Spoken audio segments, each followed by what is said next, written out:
Yo. What up, my peoples? What's going on? Happy Monday, I hope. I know that's not something people usually want to hear, at least the Monday part. Hope you had a great weekend. Man, we got video gaming news for today, March 11th, and then, I don't know, we'll figure out what we're going to play, since I still don't have Unicorn Overlord yet. I'm calling Amazon again today and be like, what's your problem? They lied to me twice, so I don't know what to do other than call them and be like, this is kind of gross and unacceptable. But you know, big company, and they'll be like, oh well, nothing's guaranteed, and it's gonna. I'm sure that's what they'll say. But I've already called them once, and they even were like, oh well, it's just an issue of, the game needing to be or the product needing to be updated with the shipping on its release and stuff. And I was like, okay, well, I get that, but it wasn't. It absolutely wasn't. They're just feeding me full of crap. So I get to call them back today and figure out why they're terrible. So sucks we don't have a Unicorn Overlord yet, but it is supposed to be here today, I guess. So we'll start it tomorrow, hopefully. And I'm excited for that. But we'll figure out what we're playing today, and we'll have a good day anyways. So I guess, I don't know. Let's do what we do, man. Let's hop into video gaming news and see what we got that we can find to stay current on that's happening in the industry. And then we'll go play games, whatever that may be. Cool, let's do it.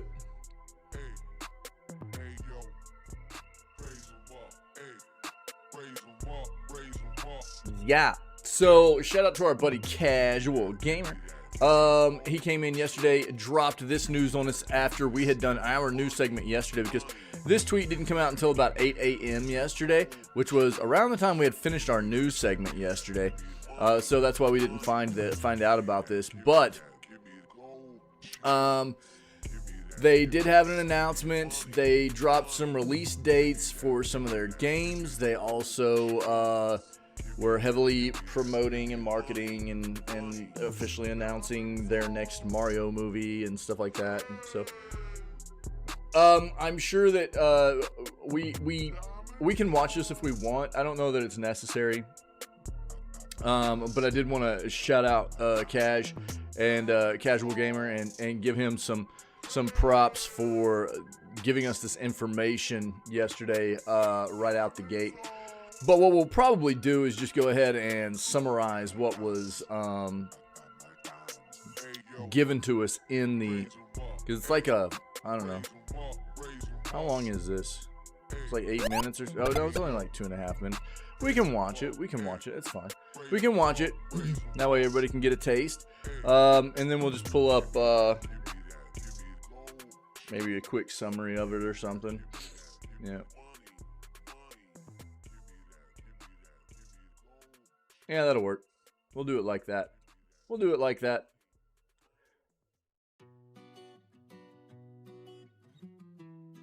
Games inbox. Have you had the PS5 bug that wipes digital games? Interesting.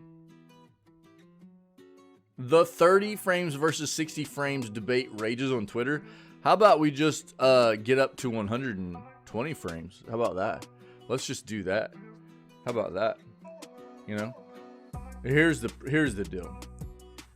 People want to try and debate over, like, I want to pull this up and we'll see what the debate is here. People are gonna, if anybody's going to try and defend a lower frame rate, you're out of your mind. A lower frame rate's never going to be as good as a higher frame rate, ever. Doesn't matter. Are some games fine at a lower frame rate? Some games are fine at a lower frame rate. They don't really matter, But every game's going to be better at a higher frame rate is always going to be better. That's all there is to it. So if anybody's going to sit there and try and defend a lower frame rate, get wrecked.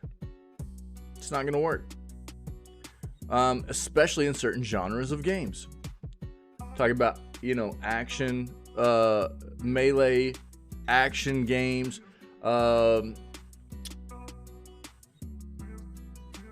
FPS games, third-person shooters, anything like that, hack and slash, ARPGs, anything where stuttering and frame, lack of frames can make the game feel clunky and not give you a smooth gameplay experience to where your reaction time is altered because you're not seeing things as fast as possible. The more frames, the better. There are going to be games where the frames won't really matter. Like take a game like Vampire Survivors or something like that, Frames aren't going to be as big of a deal. But smooth is always better. The more frames, the better. Always. So we'll take a look at it. And I mean, I've been saying this for a while. I think it's ridiculous that in 2023, 2024, we're still dealing with games coming out on high-powered modern hardware that are locked at a 30 frame rate. That's disgusting. Especially when, you take a look at even just comparing 30 frames to 60 frames. If you drop 10 frames, it's significantly more noticeable. Going from 60 frames to 50 frames, you can see it. But it's not nearly as bad as going from 30 frames to 20 frames. For sure.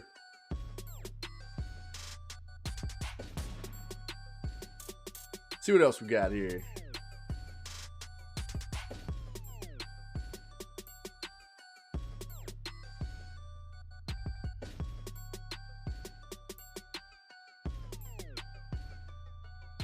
Cautiously excited about the new Pokemon announcements because none of it'll be as good as Power World.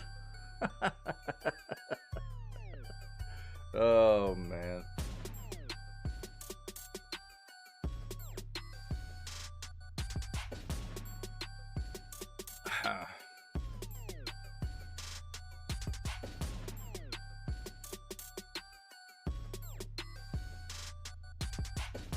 What is this?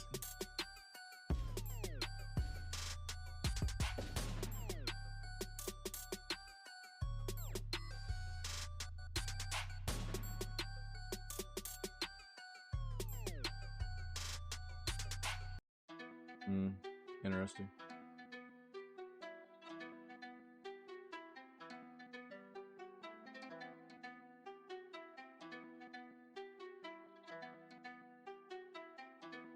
Fans of legendary horror game PT should check out Reveal. Take a look at that.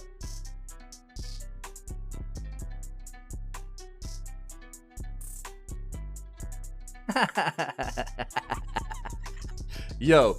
Yo,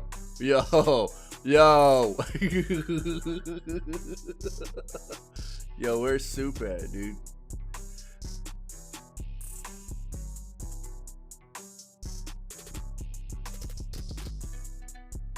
Where's Soup at? We gotta bring it to Soup this morning. Soup's always dogging Xbox. Xbox has crap games. Game Pass is really, should be called Ass Pass, and they've got terrible first party games and blah blah blah blah blah, and and I'm always having to contrast and debate with Soup. I know about how a lot of what Soup does is half troll towards me to get me to kind of buy into debating these notions, but I think it's easy to see Soup has a bias towards PlayStation and everything, and it's funny that now we've got Sea of Thieves coming over to PlayStation, and it's the most pre-ordered game. And the most anticipated game that he has right now is Stellar Blade. And this Sea of Thieves, an Xbox game, is has more pre-orders than that does. So we'll have to really kind of stick it to Soup with that one this morning. Nice.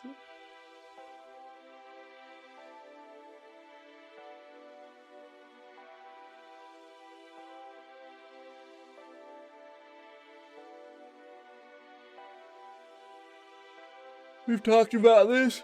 Excuse me. Activision, the QA workers union and stuff that's being formed. You know, we've talked about that. You know, Balatro is a very good game. It is. We've talked about the Warner Brothers delisting Adult Swim games over the past 3 days too, so I'm not going to dive in there.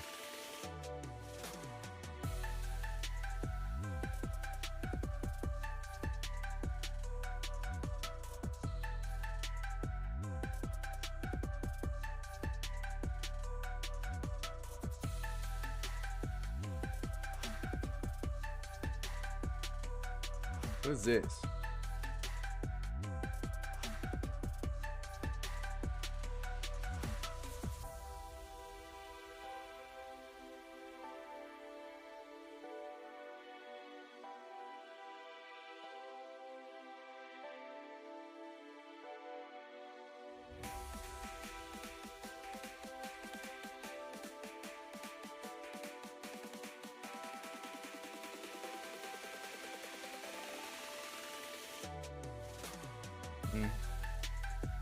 Apparently, it's been researched that if you buy more than a couple of games a year on a PlayStation console, you stand to save money through buying physical games. Basically what they're saying right here.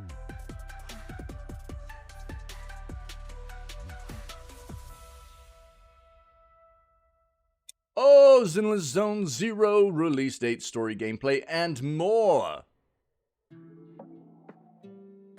Unicorn Overlord. Starting it tomorrow.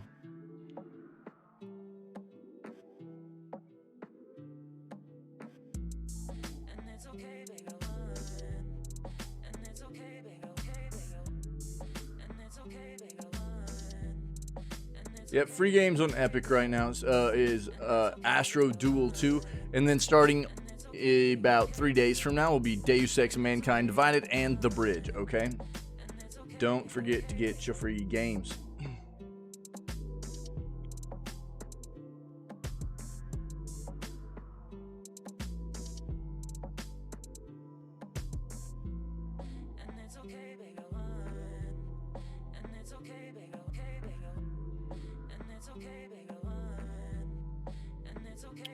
Yeah, I don't disagree with this.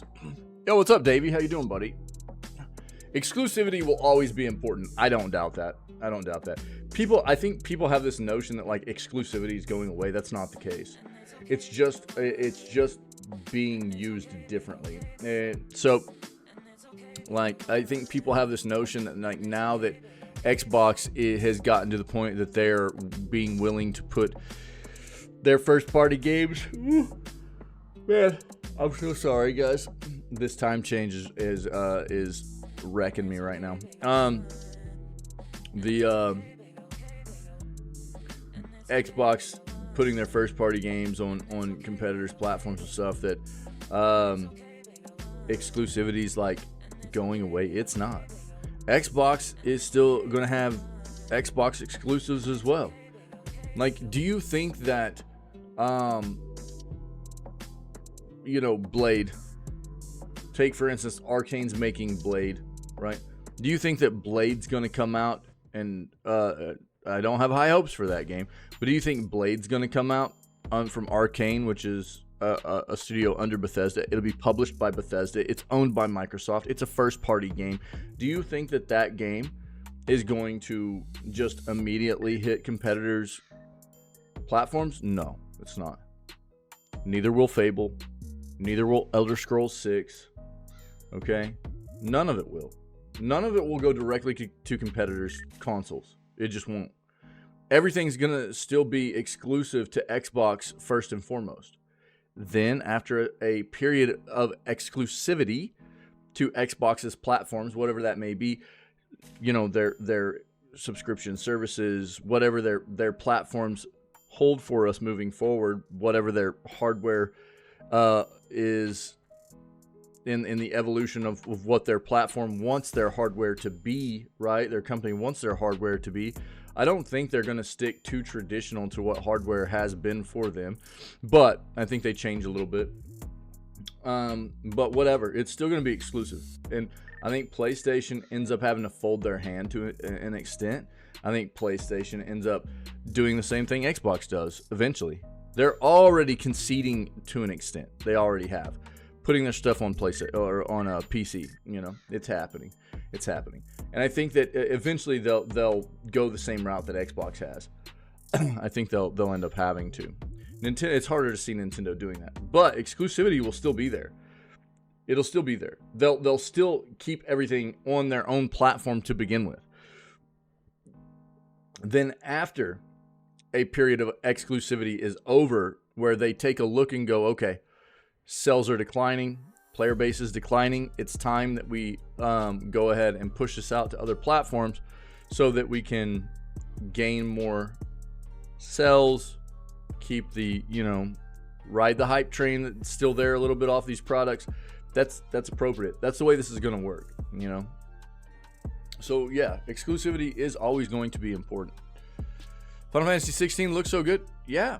I mean, I think that it was a very well-developed game. It's just not a Final Fantasy game. Yep.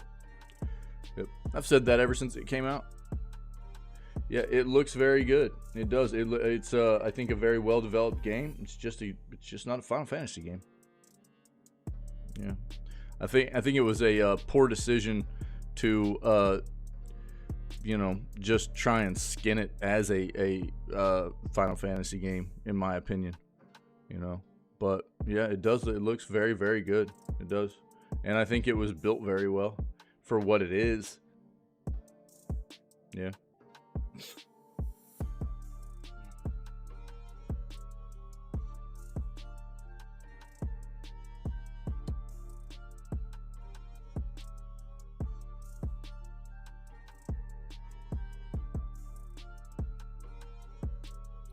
Yep, we're going to talk about all this. All the Mario stuff from yesterday. We've got this up. PS5 bug, apparently, that wipes digital games. That's not good. I've got an article up. We'll talk about that.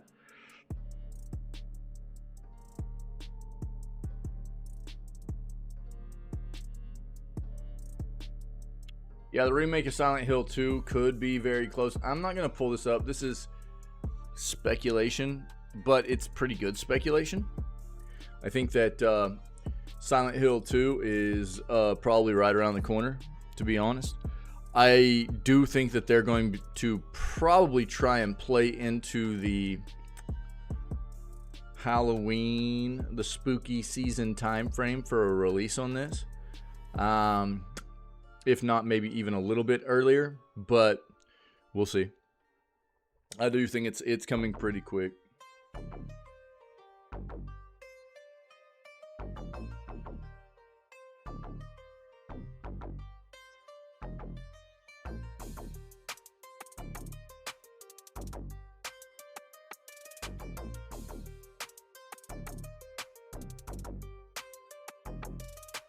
We've got an article up about this. Apparently, Sea of Thieves is the most pre-ordered game on PlayStation currently. And that's an Xbox game. Now, one of the reasons it is going to be the highest pre-ordered game right now is because Rebirth released. So let's be very clear here. If Rebirth hadn't released, Rebirth would be drowning out Sea of Thieves. But it does show that people are very interested in playing competitors' games on PlayStation's platform.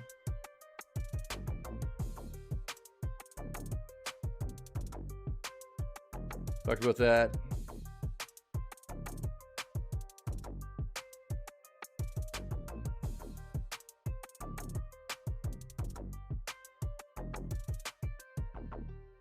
Oh, I can't wait for Hades 2, man. I hope it's very good. I hope it's as good as the first one. If it's even close to as good as the first one, we're going to have a banger.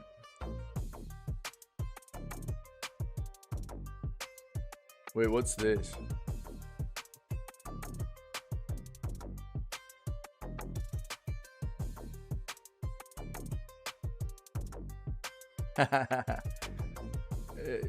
Yeah, I mean it's a good problem to have. Yeah, this is the thing about we'll address this. The article title is, Helldivers 2 and Palworld find themselves in the same shaky boat.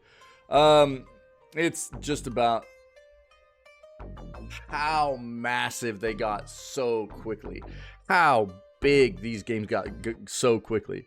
Now, each of these companies respectively have different kinds of hurdles, because Arrowhead Games, the developer behind Helldivers 2, is a AA studio. They've got more resources at their disposal than Pocket Pair does, whom is the developer behind Palworld, right? The developer behind Palworld, Pocket Pair, they are indie and they are small.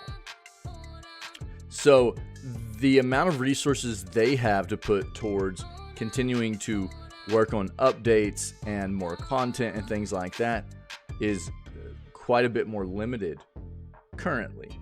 They're probably investing in more, but quite a bit more limited up front than what Helldivers 2 has from Arrowhead. So they both do absolutely have an obstacle. It's a good obstacle, or it's a good hurdle, I guess. A good issue to address, which is so many people are loving the games, and this is always an issue with games. Any kind of live service online game, if you're going to keep a player base, you have to continually add more content, right? You have to continually find ways to keep people in there, keep people playing the game. And that's what this article is talking about, is how do they do that? Are they going to be able to keep up with the demand? Palworld's already fallen off to an extent, but this was an early access release, right? Helldivers 2 is not. Palworld was an early access release, and it blew up. So we'll talk about all of that. There's some differences there. Similarities and differences.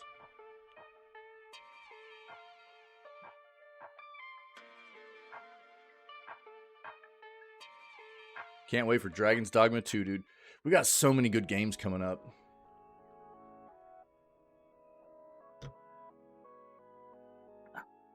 Look at that 3-stream streak there, Davey. Sick, dude.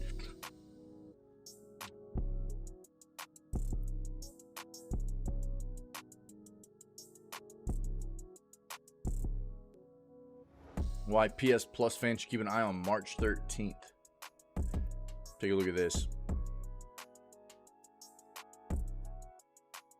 Yep, we talked about that.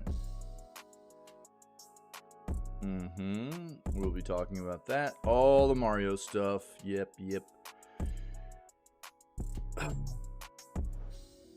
A lot of the if anybody remembers when EA was good, the reason EA got so big, EA had a lot of good games way back in the day. The early versions of The Sims, all the Command and Conquer games, the SimCity stuff, the Dungeon Keeper stuff, all that stuff. They've been adding a lot of that stuff to Steam, and those games were bangers, dude.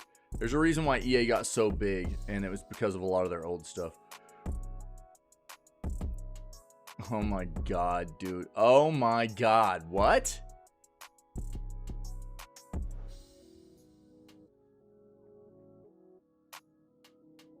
Bobby Kotick wants to buy TikTok?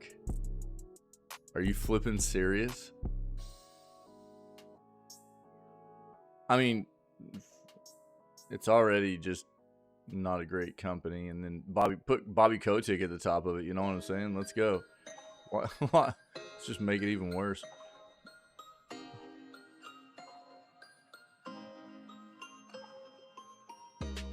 Yeah, Silent Hill 2's been rated in Korea, yo. That means it's on its way.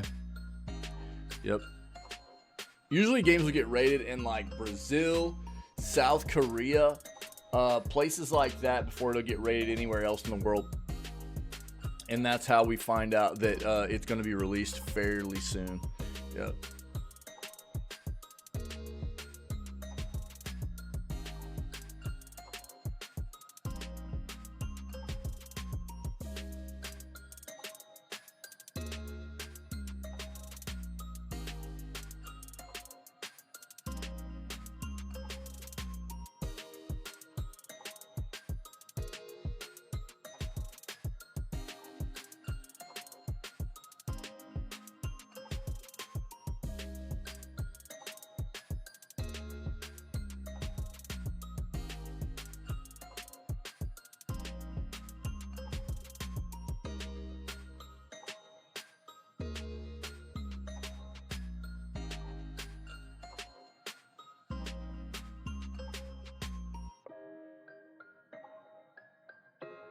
The new Digimon story game is still in development, apparently, from Bandai Namco. So, if you're wondering about that, that's a thing.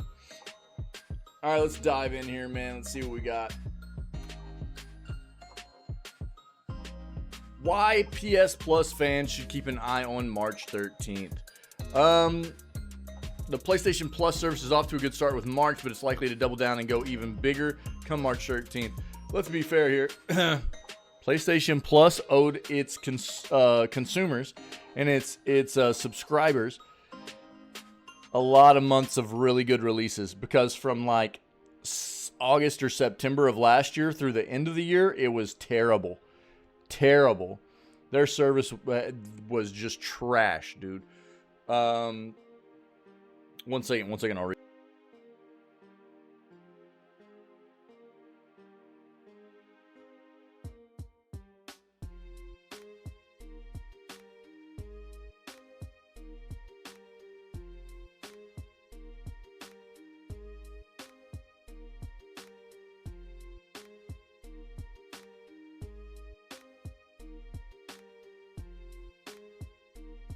All right.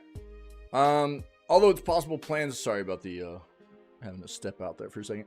Although it's possible plans shift or Sony has some surprises in store, company is expected to reveal the PS Plus Extra and Premium games on March 13th.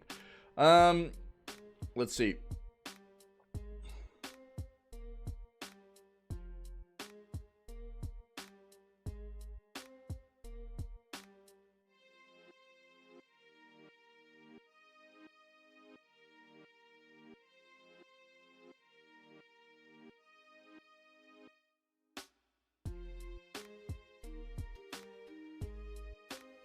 Yeah, these are all the ones that got added this month.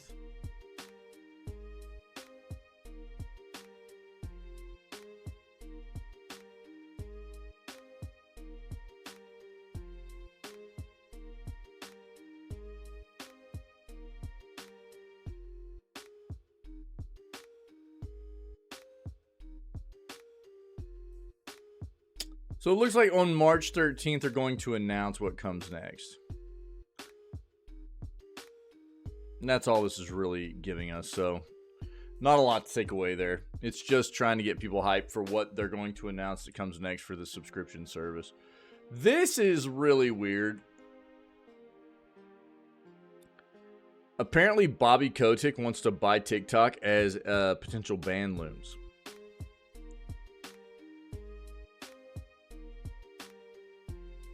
If anybody should not be able to run companies anymore, in my opinion, it's this individual. The person that was at the top of Activision Blizzard amid all the terrible mismanagement that happened underneath Activision, or you know, that came out with Activision Blizzard, you know, over the years. It seemed like everybody else got ousted but Bobby Kotick. It was like they couldn't get rid of him.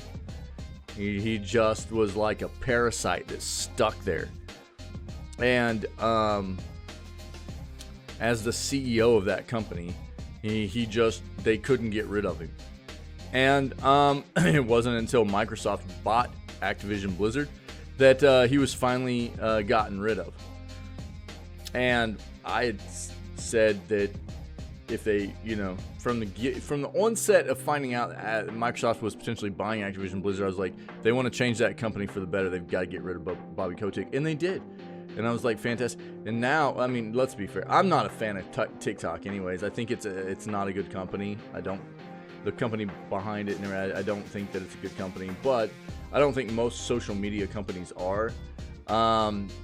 And I mean, this would just make it even worse. You know. So let's read this real quick. Look at this smug asshole. Jesus. There's a real possibility the U.S. government will pass legislation that China's ByteDance must divest itself from TikTok or risk being banned in the U.S. entirely. It's making its way through Congress, and Joe Biden himself said he would sign it if it reached his desk. I mean, look, there's been some terrible stuff that's leaked out too about the way he treated, like, assistance and stuff like that. It's really, really bad. As such, U.S. buyers are potentially circling, including a recent departure from the gaming industry. Former Activision Blizzard CEO Bobby Kotick. Kotick left Activision shortly after Microsoft acquired, ending a tenure marked by scandal involving a culture of sexual harassment at the company, with some accusations even leveled at him personally, like I just said. But he ended up escaping with enormous amounts of cash and is now trying to find partners to potentially buy TikTok should ByteDance actually be forced to divest. The Wall Street Journal reports that Kotick has approaching ByteDance's executive chair, Zhang Yiming, to express interest in the purchase. The price, reportedly hundreds of billions of dollars, meaning Kotick would obviously need to acquire a whole lot of partners to make that happen. He's been pitching many people, even OpenAI's Sam Altman, potentially infusing TikTok with AI tech. Oh, Jesus Christ, here we go. It is currently not a sure thing the bill passes, where it may find trouble in the Senate over free speech concerns. There's also the notion that banning arguably the most popular app in the country for young people ahead of an election where Joe Biden desperately needs the youth vote may not be a great political move. Let's not get into politics here.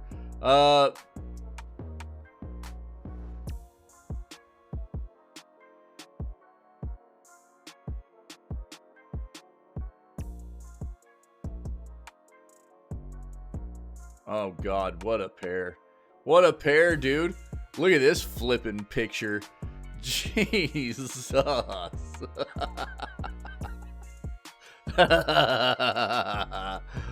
my God, dude.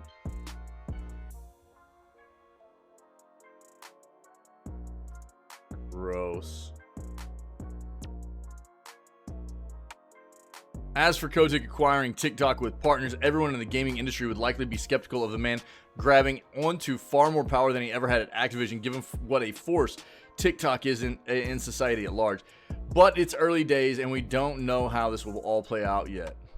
Oh, dude, like I said, I'm glad they hit on a lot of what I was talking about in the first place. This individual should not be at the head of companies, dude. Jesus Christ. Please, dude.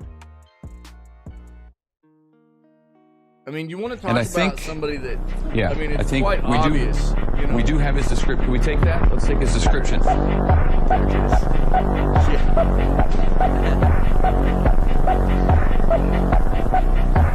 Okay. I love that song. What up, dude?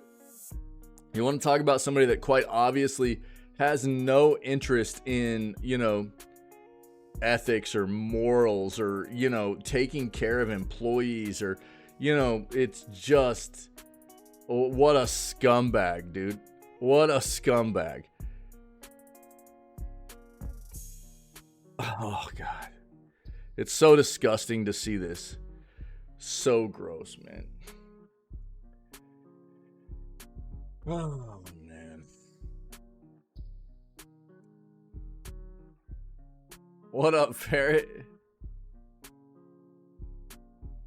Don't insult scumbags like that. They are worse. Yeah, dude. What's going on, buddy? How was your day with the family yesterday, man?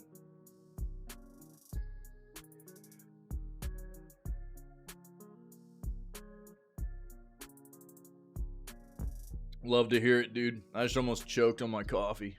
I had to be very careful there for a second. I almost just sprayed coffee everywhere. Excuse me. Silent Hill 2 has been rated in Korea. The horror remake was announced in 2022. Look, like I said before when we found this article, anytime a game gets rated, and usually they'll get rated first in countries like maybe Brazil, South Korea all the time. This is one of the first places it'll get rated around the world, actually, South Korea. That's usually our first indicator that a game is really close to release, the rating system. And South Korea is always one of the first. Oh, did you really? Yo, what do you think it was? Silent Hill 2 has been rated in Korea. As spotted by Gamatsu, the game has been rated by the Korean ratings board, suggesting news about the game's release could be imminent. Silent Hill 2 Remake, which is being developed by Bloober, was first announced in 2022, but updates have been sparse since then. The studio recently asked the fans to be patient as it continues to work on the game. Following a recent trailer for the game, the president of developer Bloober claimed that it wasn't an accurate representation of the game. Yeah, they kind of took a shot at their collaborator, Konami, you know, and said, look, the game's better than this. It's not just action. Konami took all of our gameplay footage, and this is what they gave you guys. This is not our fault. This is Konami's fault. It's basically what they said, and I was like, ooh, oh, shots fired, dude. Oh. Oh, that's interesting.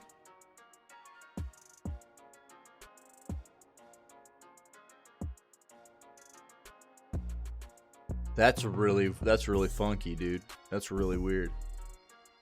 Huh. Well, good job figuring it out, dog. Good for you, dude. That's odd, though. Really weird. Gotta love the weird tech stuff, dude. In an interview with what led you to the even inkling that could be the case? Were you just like throwing darts, dude, and trying different stuff, or did you come to the conclusion that maybe it could be interfering in some way? I'm interested what your thought process was there. In an interview with Polish investor news channel in Westorzy.tv, the video for which appears to have been taken offline but was spotted and transcribed by Eurogamer Poland, Bloober Team president Piotr Babino was asked about the reaction to the trailer. Babino replied the latest trailer wasn't representative of the game Bloober Team is working on, and that he understood the negative comments being directed at the game based on the trailer. I wrote those negative comments myself, Babino reportedly joked, saying, in all seriousness, we're not responsible for the marketing side. Yeah, they kind of took shots again at Konami. Referring to Konami, he added, this is entirely the responsibility of our partner. Certainly, this trailer does not reflect the spirit of the game. It is not the spirit of either what it used to be or what we are creating now. We are trying to fully reflect this romantic vision about the game which debuted 22 years ago. We think that when players see the real gameplay, the real game, they will judge it in a completely different way. Yeah. The big thing to take away here, we'd already kind of hit on the shots fired by Bloober on Silent Hill with the trailer and stuff, but the big takeaway here is that it is being rated, and it's going to be headed our way soon. We'll probably have a release date announcement.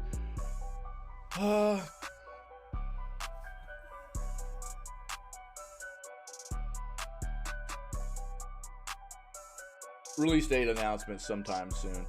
Again, know that, like, I mean, it's mid-March, right? We're quickly approaching mid-March. That means we're literally less than 3 months away now from the summer game showcases and stuff. That happens at the beginning of June, like roughly the end of the first week of June. So that's when we start getting all kinds of announcements, release dates, things like that. We're not that far away. It'll be here before we know it. And I would expect that now that this game's been rated, we'll probably have a release date before then, but who knows? I'm sure. My inkling is that Silent Hill 2 will have a release date sometime around spooky season this year. So we'll see, but it could happen before then. You know, who knows? We'll keep track. We'll see what happens.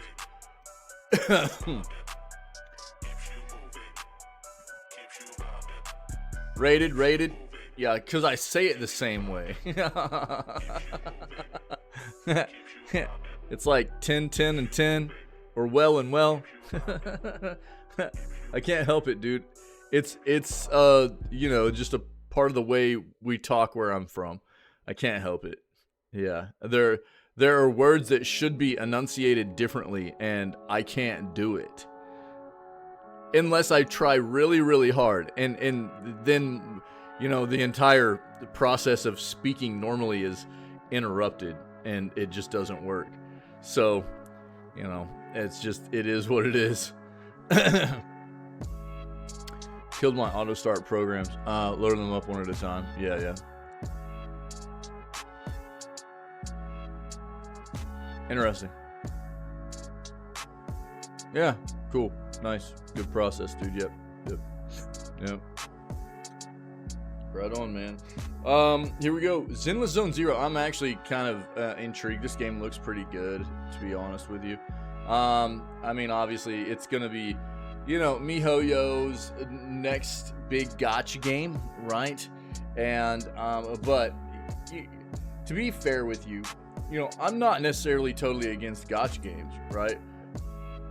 My thing is trying to educate people about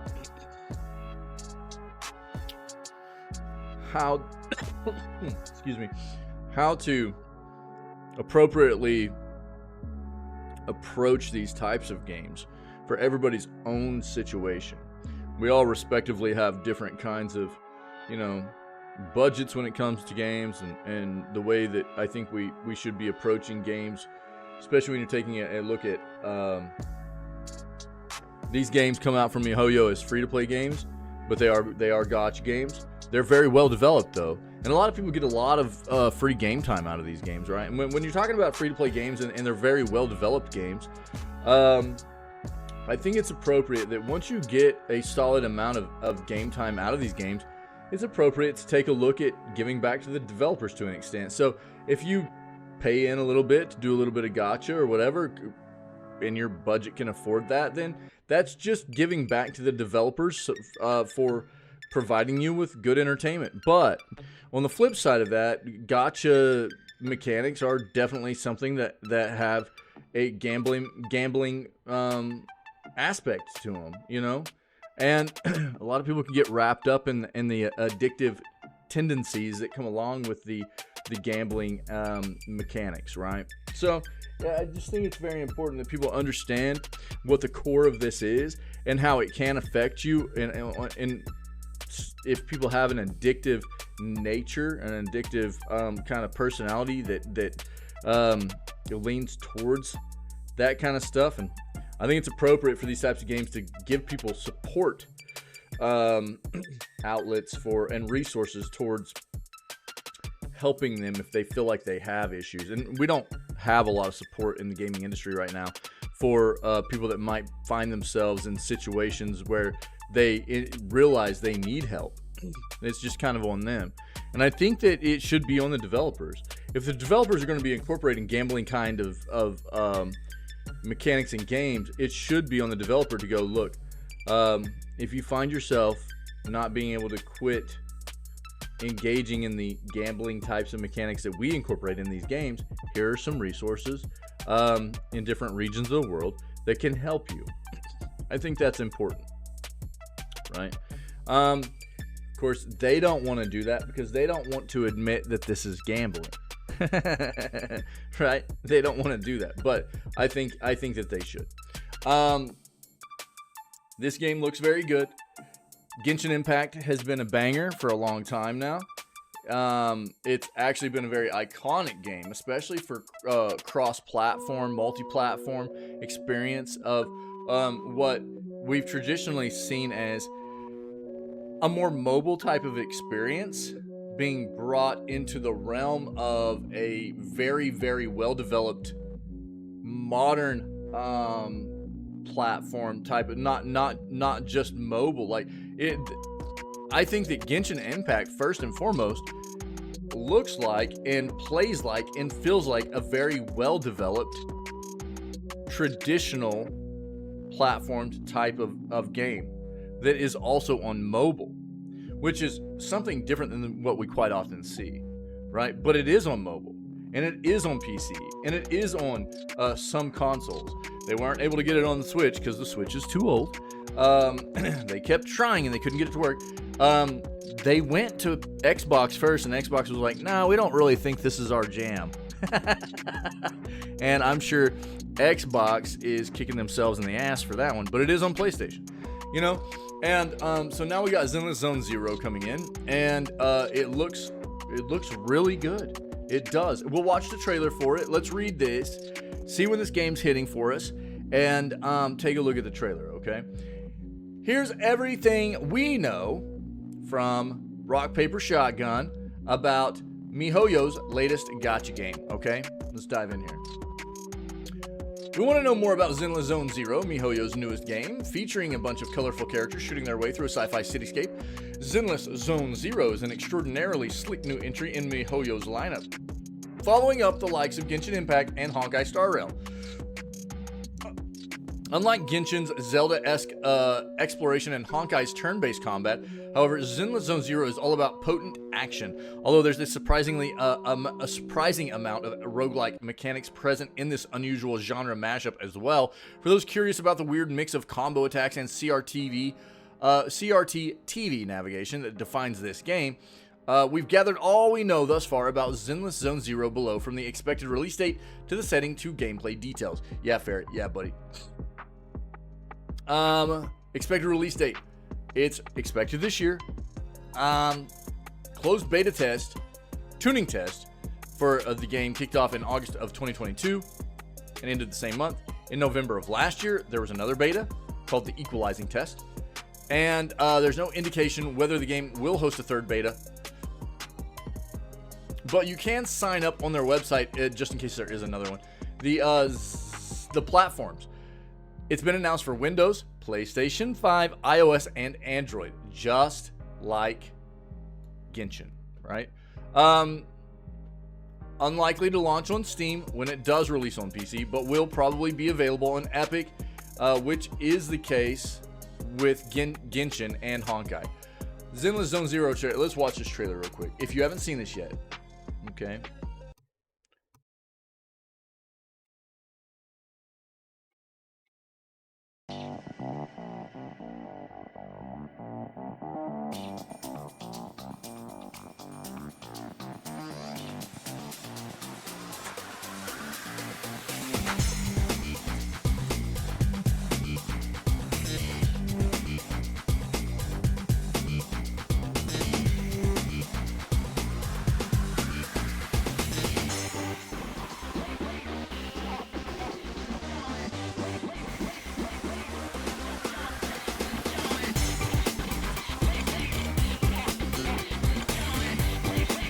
Obviously, the girl that looks like she's 12 is the one that was super. 速報をお伝えします。先ほど重視分際で強制フォロー災害が発生し Suit's not even here to defend himself, dude. Where's Suit at? 敵の個体が増加一掃するターゲットロックオン照準よし発射出力全開おとなしくしてろ任せてどけどけ10倍返しよ息の合った連携プレイ私の出番や目を飛びに来たぞ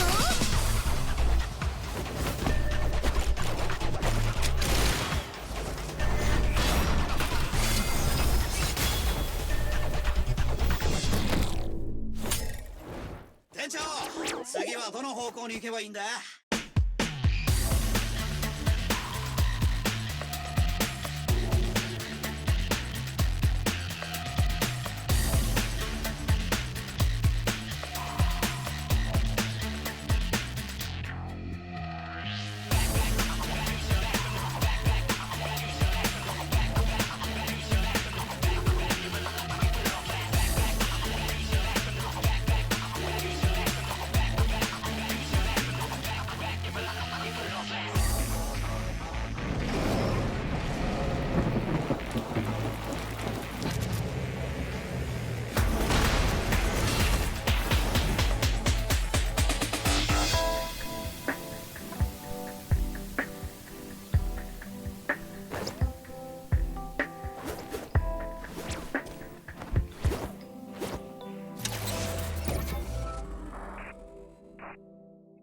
It looks good. There are a few different trailers out there for it. This is the gameplay showcase. I'll let you take a look at that as well if you want. Zenless Zone Zero first announced, in 2022. Showed off the game's beginning characters as well as its exploitive combat against ethereal enemies.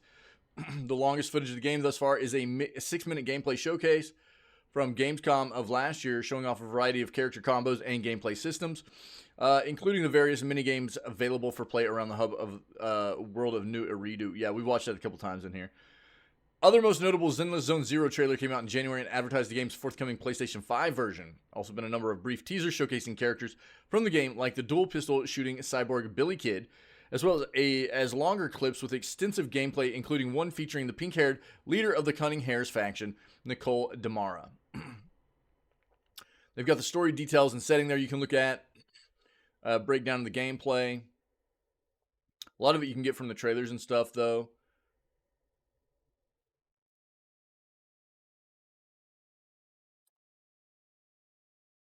So, it looks like a cool game. MiHoYo knows what they're doing, obviously, right? I don't think Honkai, Star Rail has been quite the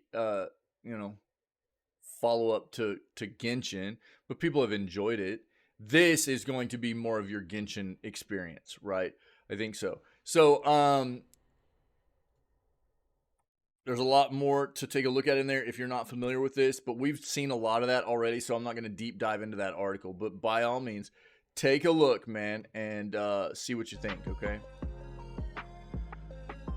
Yeah, this is an interesting tidbit here. I mean, we've talked about this to an extent before. They're comparing two games that have a similar kind of issue, but two games development-wise and from a development standpoint that have some contrasting obstacles too, if you will. Helldivers 2, and just from the point of how big their developers are, Helldivers 2 and Palworld suddenly find themselves in the same shaky boat. Helldivers 2 and Palworld have been two of the biggest games of this year so far, and now they find themselves in the same uncertain situation. So what they're talking about here is, I'm just going to bullet point this. Palworld and Helldivers 2 surprised everyone with their instant success this year. Absolutely. Both games face the challenge of keeping up with the increasing demand, having to add content either through early access or a live service model. Two totally different things. So the difference being, Palworld is actually both of these. Palworld is a live service game and, also early access. Whereas Helldivers 2 is just the live service model. It's a full release game, right?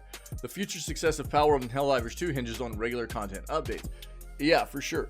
Now, the other difference in here, Reject. Yeah, I know, dude. A lot of people do. I'm glad it's doing so well, man. Yeah, Cash came in yesterday, was talking about, I just tried Helldivers. It's so good, Yeah, how you been, buddy? What's up, dude? How was your weekend? A lot of people have been loving it, dude. And it's good to see that. One of the things I was going to talk about is, these developers have a bit of a different kind of situation, too. So, Helldivers 2 is made by Arrowhead. Arrowhead is a AA developer, so they're not like AAA, but they're also not indie, right? They're not like they're not like super small indie like, right, developer. They're a AA. So they've got an amount more resources. They've made games before. They've got more capital. They've got a bigger development team to keep up with the demand that Helldivers 2 will need content-wise to continue to support keeping people in this world, right? Whereas Palworld is in a different situation. Obviously, like we said right here, Palworld is an early access title that immediately blew up. It is from an independent developer called Pocket Pair, and which is a very small developer. They have very little capital to begin with. It's an early access title, meaning they had a lot of addressing of, first and foremost, issues to take care of before they even started taking a look at content. And the resources they have to work on that kind of stuff is smaller than what Arrowhead has. So both of these companies have a similar kind of, issue to tackle with continuing to bring people into these titles, of them gaining so much interest right out the gate this year. But they both have different kinds of development teams and everything in addressing these issues, right? So I think that Arrowhead has a leg up here, and being a developer that is a AA developer. They've already kind of, you know, got a foothold. They've had their foot in the door in the gaming industry for a while. They've been here. They've been doing this. This is the second installment of this series. Now it's a different pivot of how the first game was. This is a third-person shooter as opposed to a top-down, you know, multiplayer shooter as the first one was. But it's still, they have more experience potentially as a company. They have more resources, and Pocket Pair is smaller and doesn't, you know. So we'll see how both of them address it moving forward. But it is true. If both of these companies want to continue to build off of the success these games have had early in the year, they both have to do well in continuing to improve the games, both through patching of issues, which they've done. Both of these companies have already done that. Patching of issues, bugs, things of that nature, server issues, whatever, as well as adding content. It's huge for these online live service types of games. It absolutely is. And we'll see how it goes moving forward. Now, I think the big test for Palworld is also going to be how all of this plays on full release and when that happens, right? That's the other big thing here. Palworld is early access. We're a little bit more forgiving about that notion, whereas Helldivers 2 is full release already, right? This is a full release game. It's full speed ahead there. Fans of legendary horror game PT should check out Reveal.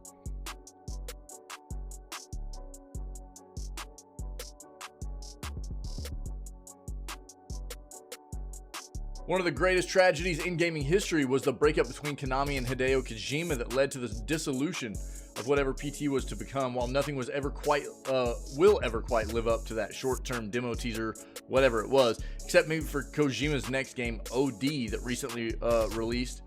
Reveal scratches the recently released Reveal. I can't speak this morning. Scratches a little bit of the itch that PT left unattended. I'm worried about Kojima's next game, to be honest. It looks like a movie. It doesn't look like a game. It looks like a movie.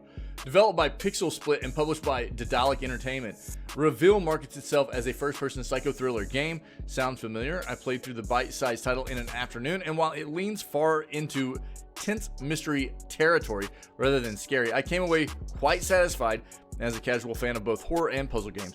This was despite the final chapter taking a hard turn into M. Night Shyamalan... I don't know if I say his name right. Shyamalan's neighborhood. Fret not, I won't spoil what happens. You're talking about everything that happens there, though. Yeah, you're talking about a ton of what happens. Let's pull up the trailer here and see if we can watch a trailer for this and see what it is. I don't want to read all that.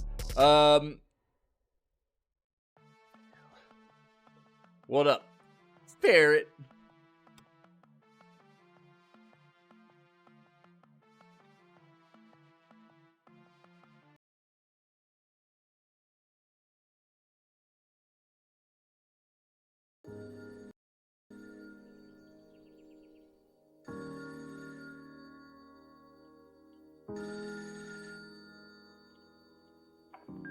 Hello? Can somebody hear me? I've been trying to reach someone. Anyone. I'm stuck in some crazy dream, nightmare cycle. I don't even know how to say it. I feel like I'm losing my mind. My daughter, my wife. I understand. I won't be playing it then. It's improbable to have the upper hand.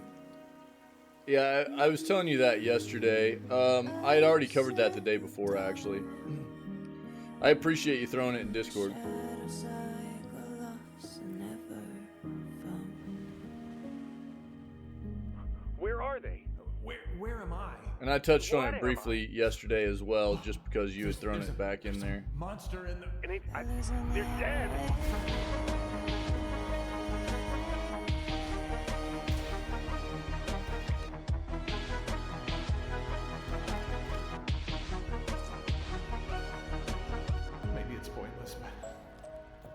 keep leaving those messages.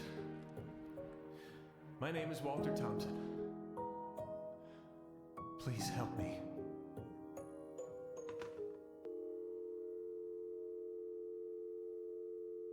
Oh, I've got some stuff for Soup today. I've been waiting for you to show up. We're about to hit an article for you, buddy. Yeah. Yeah. Let's hope it's better than Alan Wake 2. Let's go. If you wanna see it here.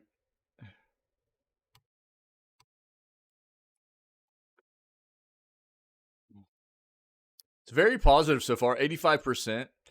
Who knows? Could end up being a Scaretober playthrough. Maybe. If it ends up coming up again, who knows? We got a lot for Scaretober this year though, so probably not this year. We'll see though. Yeah. I got some stuff for you, Soup. Get ready for it, bro. Get ready for it. All right. First of all, here's your Zenless Zone Zero copium, dog. We already covered that, so you missed out on that, but there's your link for it. Now, you were just in time for the next one, dude. This is what I was really wanting you to see. Okay? Here you go, buddy. Interesting. An Xbox game is currently the most pre-ordered game on PlayStation. Interesting. Interesting. How about that? That's a lie. Xbox still has exclusives. Yep. If that's the way you want to play that, then PlayStation doesn't have exclusives either. Because PlayStation puts all their exclusives on PC.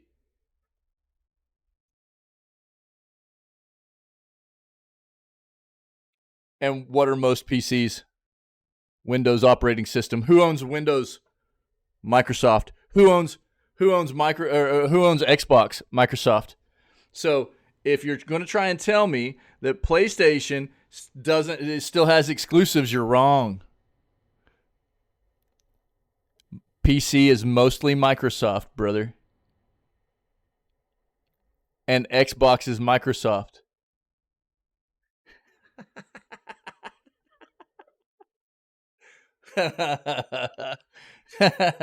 So you want to sit there and try and tell me that PlayStation's not putting their games on competitors' platforms? Who's the noob, dude? Come on, man. Truth hurts, buddy. Truth hurts.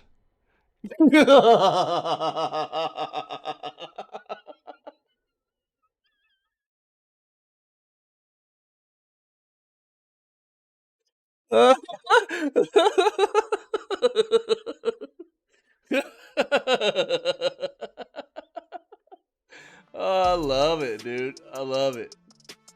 Let's go. So here's what's even better. You know, Soup's so excited about Stellar Blade. Now, to be fair, look, if Rebirth hadn't released yet, Sea of Thieves wouldn't be the most pre-ordered game on PlayStation right now, right? If Rebirth hadn't released yet, Sea of Thieves would not be the most pre-ordered game. That's no doubt. But it does show that a game like Stellar Blade or something like that doesn't stand up to how much, you know, people are psyched about Xbox titles, you know? So, let's dive in here. Sea of Thieves is the most pre-ordered game on PlayStation currently. I knew Soup would love this one, dude. I knew Soup would love this. PlayStation gamers the world over are preparing to welcome a title to their platform that was previously exclusive to Xbox and PC for 6 years. There's a lot of anticipation surrounding the arrival of Sea of Thieves, so much so that the game has rocketed to the top of the PlayStation pre-order charts. Recently noticed that the pirate-themed title occupies the #1 spot in the pre-order charts in the United States, beating the likes of Rise of Ronin, Stellar Blade, and Dragon's Dogma 2. Prepare to set sail! Sea of Thieves is one of the first Xbox exclusive games making its way to PlayStation, joining the likes of Hi-Fi Rush, Pentiment, and Grounded. Since it was released in 2018, Sea of Thieves has built a far-reaching community populated by millions of users. It's a live service title, which means the developer Rare is constantly releasing updates that can, in some cases, change the face of the game, introducing new elements, quests, collectibles, and more. For some, there's a concern that Microsoft is preparing to step back from hardware sales as it moves towards a dilution of exclusive exclusive Xbox titles. No big secret that PlayStation has been the top dog in the last 2 generations of home consoles, and with numbers dwindling, Microsoft may call it quits on making Xbox units and allow the brand to be a publisher of games in the future. But that's just conjecture. Yeah. It has already been confirmed that Sea of Thieves on PlayStation will be cross-platform, which means gamers on that side of the fence will be able to link up and sell the seas, with their friends on PC and Xbox platforms. Sea of Thieves will be released on PlayStation on April 30th. It's an interesting time in the industry right now. It is. It really is.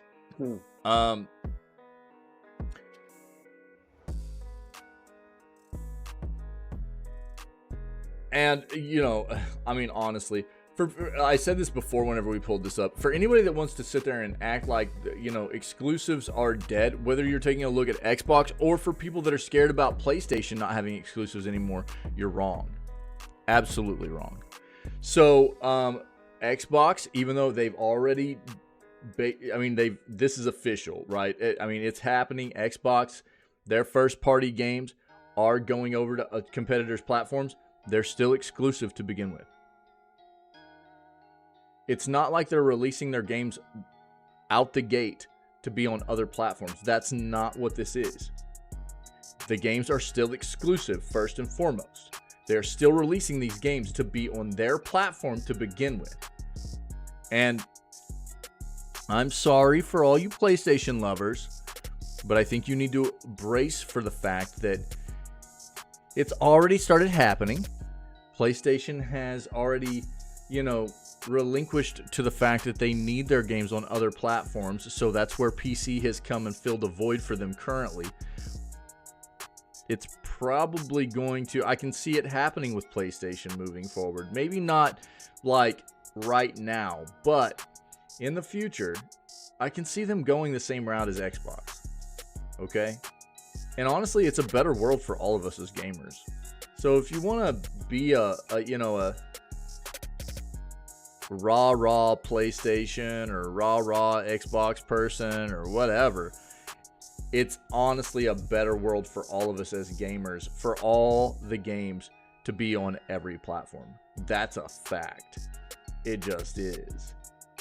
So, I don't see Nintendo going the same route, obviously. I think Nintendo is going to be the one left that doesn't do this. But even if PlayStation goes, to the same extent that Xbox has moving forward, theirs will still be exclusive to begin with too. They will still be trying to pull people in first and foremost with their titles to bring people into their platform. That's the way this works. It's not that exclusives are going away. Exclusives are still here. Exclusives are not leaving. People want to act like exclusives are done. It's not. They're not. Exclusives are still absolutely going to be a thing. It's just the fact that these companies are not stupid and they understand that there's a lot more money to be made if you go, okay, the exclusivity period of where we've made most of our money for bringing most of the people that we can into our platform is over. And we stand to make much more money by opening up our products to other platforms. Unless you're Nintendo. Oh, that's why I prefaced this with Nintendo. Not relinquishing and going the same route. That's why I prefaced this with the Nintendo thing. So, that's why I've been focusing on talking about PlayStation and Xbox. So, yeah, it makes sense, right? And so, Xbox is already doing it. I see PlayStation doing it. And as I said previously, to begin this with. I don't necessarily see I think if anything, Nintendo will be the last one. I don't see Nintendo doing it. Nintendo has been too good at setting themselves up in a niche place to only allow people to play on their platform. That's it. So I don't see Nintendo going the same route. But PlayStation and Xbox, absolutely. But it doesn't mean exclusives are gone. People are looking at it as like, no games are going to be exclusive anymore. It's like once they release, they're just going to be on every platform. That's not the case. That's not how that works. Xbox still has a platform. Xbox still has services, right? And first and foremost, they're going to be exclusive to those to Xbox's platform and Xbox's services, right? So all the games they're making that are first party, it's still going to be that way for a limited amount of time before they go over to other competitors' platforms. That's the way it's going to be.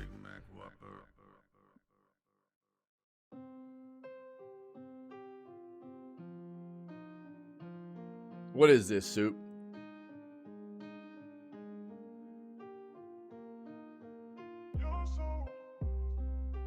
I'll have to watch it later, dude. I'll have to watch it later. I'm not gonna pause the news segment right now for it.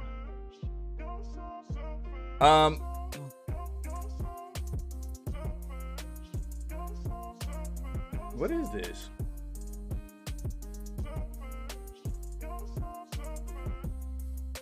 Oh, yeah. Check this out. So basically, from what we found out, there's some kind of issue.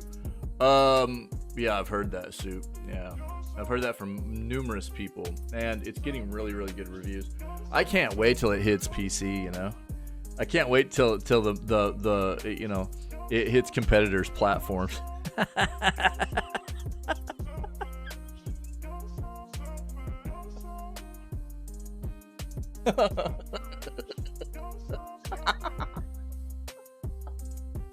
Oh, bro, I'm gonna play it. I'm gonna play the crap out of that game once it hits competitors' platforms.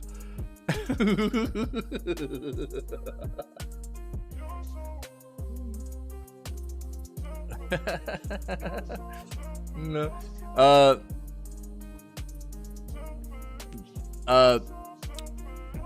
So basically what, you know, for all you PlayStation lovers out there, apparently there is a bug going around that can totally wipe out your entire digital library. So, dude, I'll agree on the notion that Microsoft really, they botched the Halo-ness, I think. They had something really special for a while in Halo, and they've let it die out in large part. They had something special in Halo for a long time, and they did not harness that to its full potential moving forward like they should have. They unfortunately did not do that franchise justice, it seems anyways.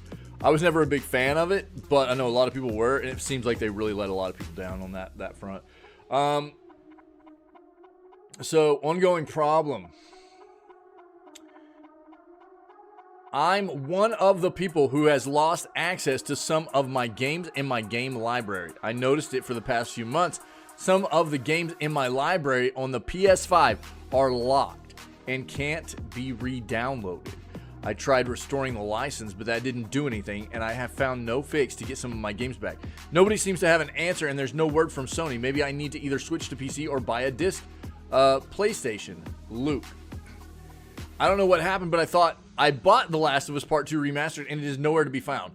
Very disappointed and sad because I just bought the game through the PlayStation.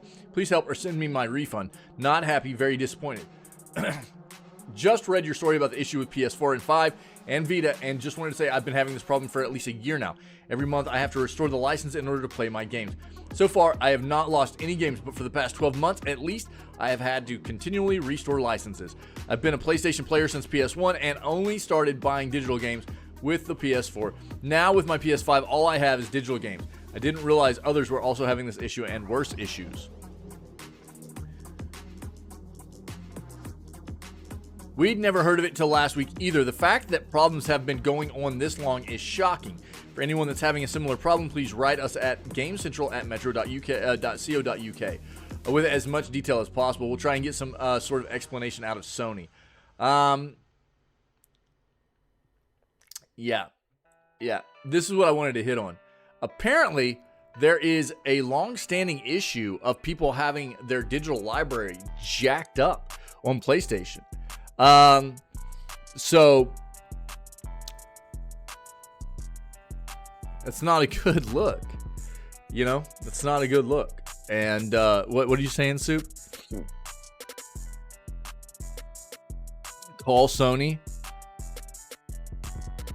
Apparently, Soup has enough issues with their PlayStation systems that they have Sony on speed dial, you know? Great marketing there, Soup. Nice. They recognize me whenever I call, especially Apple. Yo, when you call Apple, do you go, hey man, my Apple product's not propping open my Windows anymore?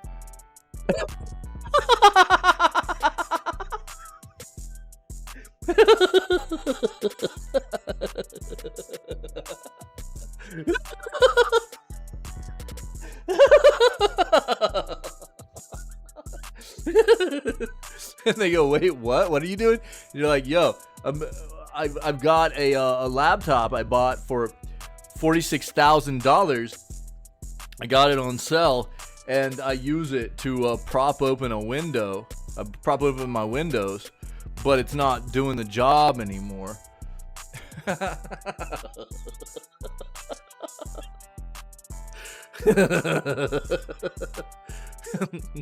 The charging cable's in the way.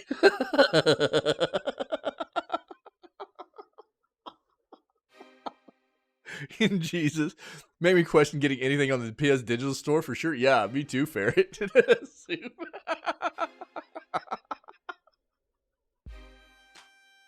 Oh, bro. Oh, my God. Oh, Jesus. Yo, I had to bring this up, dude, because I talk about this all the time, you know? The 30 frames per second versus 60 frames per second debate rages on Twitter. Can you see a difference between the two? Absolutely.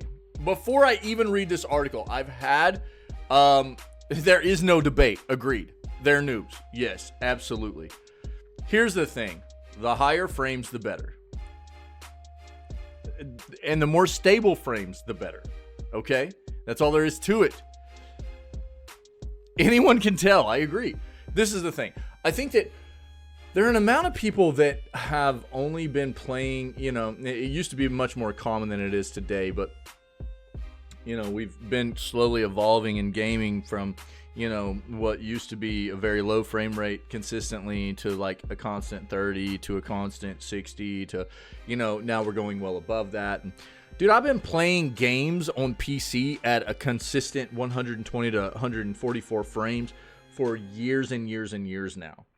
And anytime I play something below that, I notice it. And I think that's part of the issue. If you're not used to playing at anything above 30, you don't notice because that's just what you're used to, right? That's your norm. And once you play something at 60, when you're used to 30, you're like, oh my God, right? It's like mind-blowing. It's eye-opening, right? So everything's kind of relative to what your own experience has been in the past, right? But if anybody is going to try and sit there and debate about the fact that 30 frames is going to be better than 60 frames, you're out of your flipping mind. 30 frames is never going to be better than 60. 60's never going to be better than 90. 90's never going to be better than 120. 120's never going to be... You see what I'm saying? I mean, that's not the way it works. The more frames, the better. It's as long as you're constant. The frames are constant and smooth. You're not dropping frames. And here's one of the big reasons why. At 30 frames, if you drop 10 frames, you're sitting at 20. And 30 is already kind of clunky. You drop 30% of your frame, 33% of your frames, you're sitting at at 20 frames, Jesus, it's stuttery. 30 is already clunky. 20 stuttery. 15 to 20 is like wow, right? Whereas if you drop 33% of your frames at 60, right, and you hit like 45,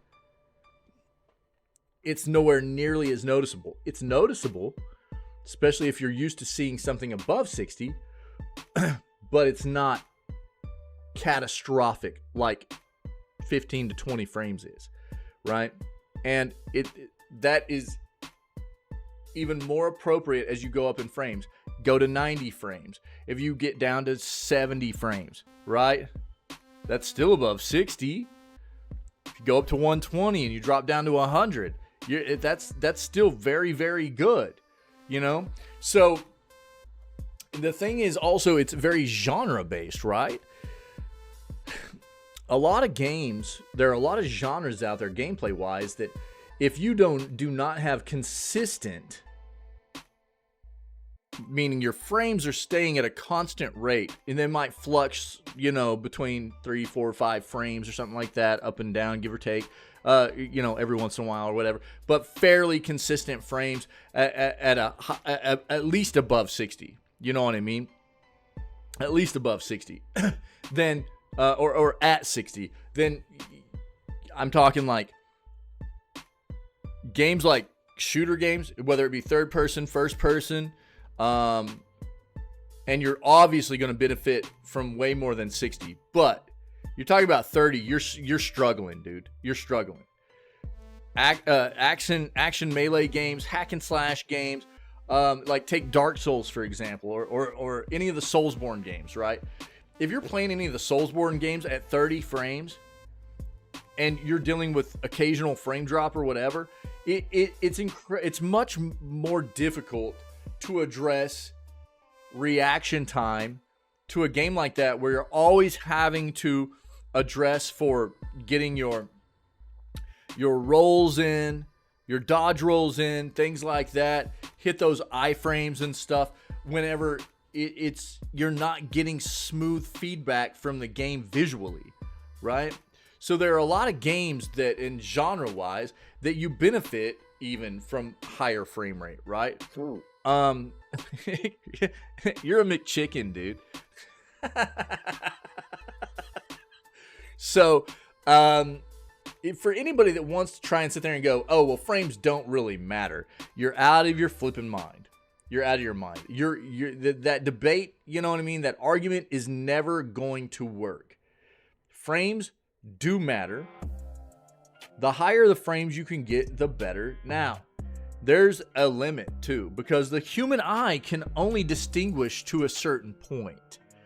There's going to be a limit to the amount of frames that we can actually even experience with the human eye. And it's going to be negligible beyond that, right? So, what was the last time I had seen? It was somewhere around like 300 frames per second or something like that. 250 to 300 frames. But I don't know. I need to go back. It's been a long time since I looked at it.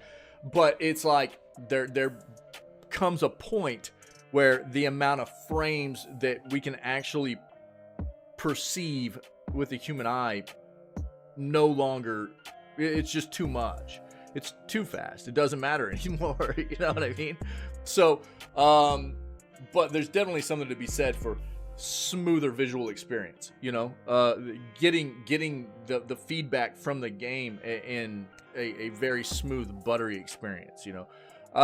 So ever since the dawn of time, or at least since the late 90s, frame rate in video games has been one of the most divisive topics on the gaming industry, alongside debates on whether game addiction is a thing or if games like GTA really do encourage violence. They don't. I was just getting ready to say that. To this day, it is paramount for many gamers that the title they play supports 60 plus frames. Yeah, absolutely. Often criticizing games even before their release if developers announce they won't surpass 30, as they should be. This is 2024. Why is a AAA game, being locked at 30 frames? Gotham Knights. You know, what? Why?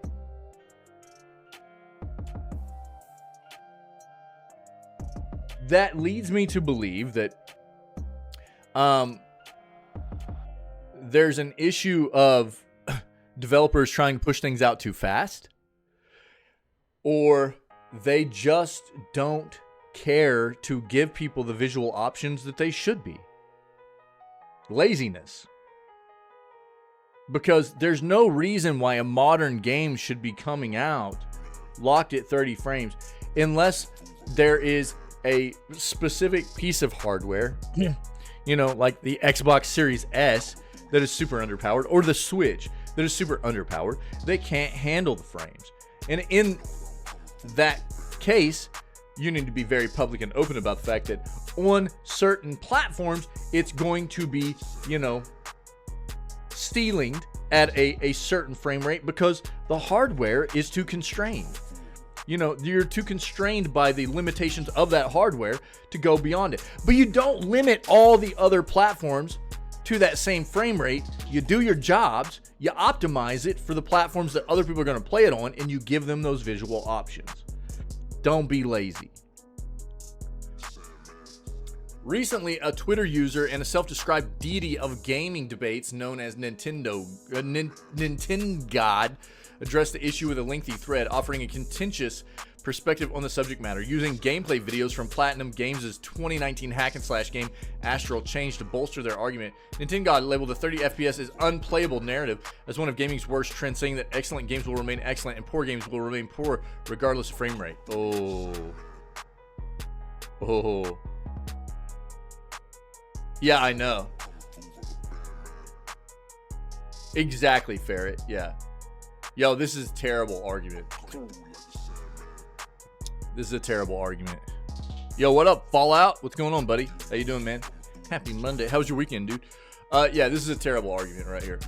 Topic of the day, dude. Well, we talked about how PlayStation sucks. All their digital libraries are getting wrecked on people's accounts.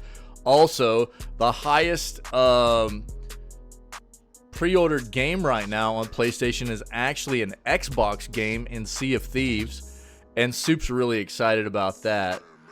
To be fair, it wouldn't be if Rebirth hadn't released yet, but it did release, and so now Sea of Thieves is the highest pre-ordered game on PlayStation, which is really kind of funny. Now we're talking about how some people want to act like a frame rate doesn't matter in games. That's what we're addressing right now. We've hit on Bobby Kotick wanting to buy TikTok, which is making me want to throw up. Silent Hill 2 got rated in South Korea, which means we've got a release date probably impending very soon. That's the most of it. It doesn't matter if you're excited for Sea of Thieves. All of your other PlayStation brethren, sisters and brethren are very excited, you know? That's what matters, Soup.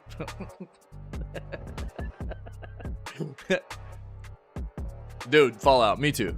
Yeah. I mean, this is what I just went into an entire discussion prefacing this article, but there's this individual literally quoted as saying 30 frames is unplayable narrative, labeled the 30 frames unplayable narrative as one of gaming's worst trends, saying that excellent games will remain excellent, poor games will remain poor regardless of frame rate.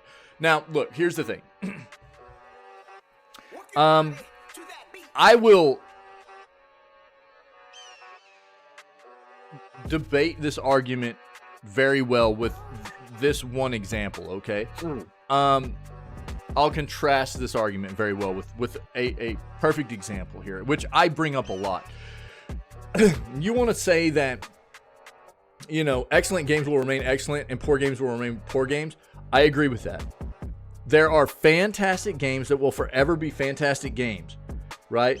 Through the history of gaming. And we haven't always had games and hardware that allowed us to play games over like a 30 frame rate, right? So there are historically going to be games that were made at a lower frame rate that are bangers, absolutely. But just because, you know, there were games in the past that were made at 30 frames, that were great, doesn't mean that as gaming moves forward with technological evolution, we shouldn't be making games better with higher frame rate. The higher the frame rate, the better. It's just a fact. It's a fact. Now, it can make or break games. Absolutely. This person wants to act like a frame rate does not have an effect on a game. You're out of your mind, right? Like I said previously, there are specific genres, especially, that benefit from a higher frame rate. You're talking about shooting games, third-person shooters, first-person shooters, action melee games, hack and slash games, like the Soulsborne kind of stuff. You know what I mean? The higher the frame, or God of War stuff, the higher the frame rate you have, the better. It's a more smooth experience. You see things faster. You're able to react faster. That's all there is to it. You want to act like 30 frames. And I'm going to give you an example right now. You want to act like 30 frames, it doesn't matter in a game. Why does everybody want to emulate something like Breath of the Wild on PC rather than play it on the Switch? Because you get better resolution and you get higher frame rates in a genre of a game that you benefit from that kind of stuff. There's nobody's gonna try and debate the fact that Breath of the Wild is still a banger game at 30 frames in its natural state on the Switch hardware. But you're not going to be able to also convince anybody that it's not a better experience on better hardware at a higher frame rate. That's where this person sucks and they don't understand technology and gaming. Okay? Frames, higher frames does equal better. That's all there is to it. And like I said before, if you're at 30 frames, and dude, look, Breath of the Wild stuttered. You go into the Deku Tree area and stuff like that, there was significant frame drop constantly for me. They did an amazing job with that game. To make it work on that hardware was impressive. I will never, ever, ever try and negate that fact. They deserve huge props for what they did with Breath of the Wild, Tears of the Kingdom, stuff like that. But 30 frames was not enough. It needed to have more frames. And that's why people like to emulate that game on better hardware. Those games. At the same time, the user argued that most people wouldn't notice the difference between 30 frames and 60 frames. You're wrong. You're wrong. Suggesting that FPS debate is merely a tool utilized by PC clowns to feel superior. No, here's what it is. And I'll address this too. Whom Nintendo derided as simpletons, and to whom they advised to acknowledge their place in the gaming hierarchy, which according to the user, revolves around console gamers.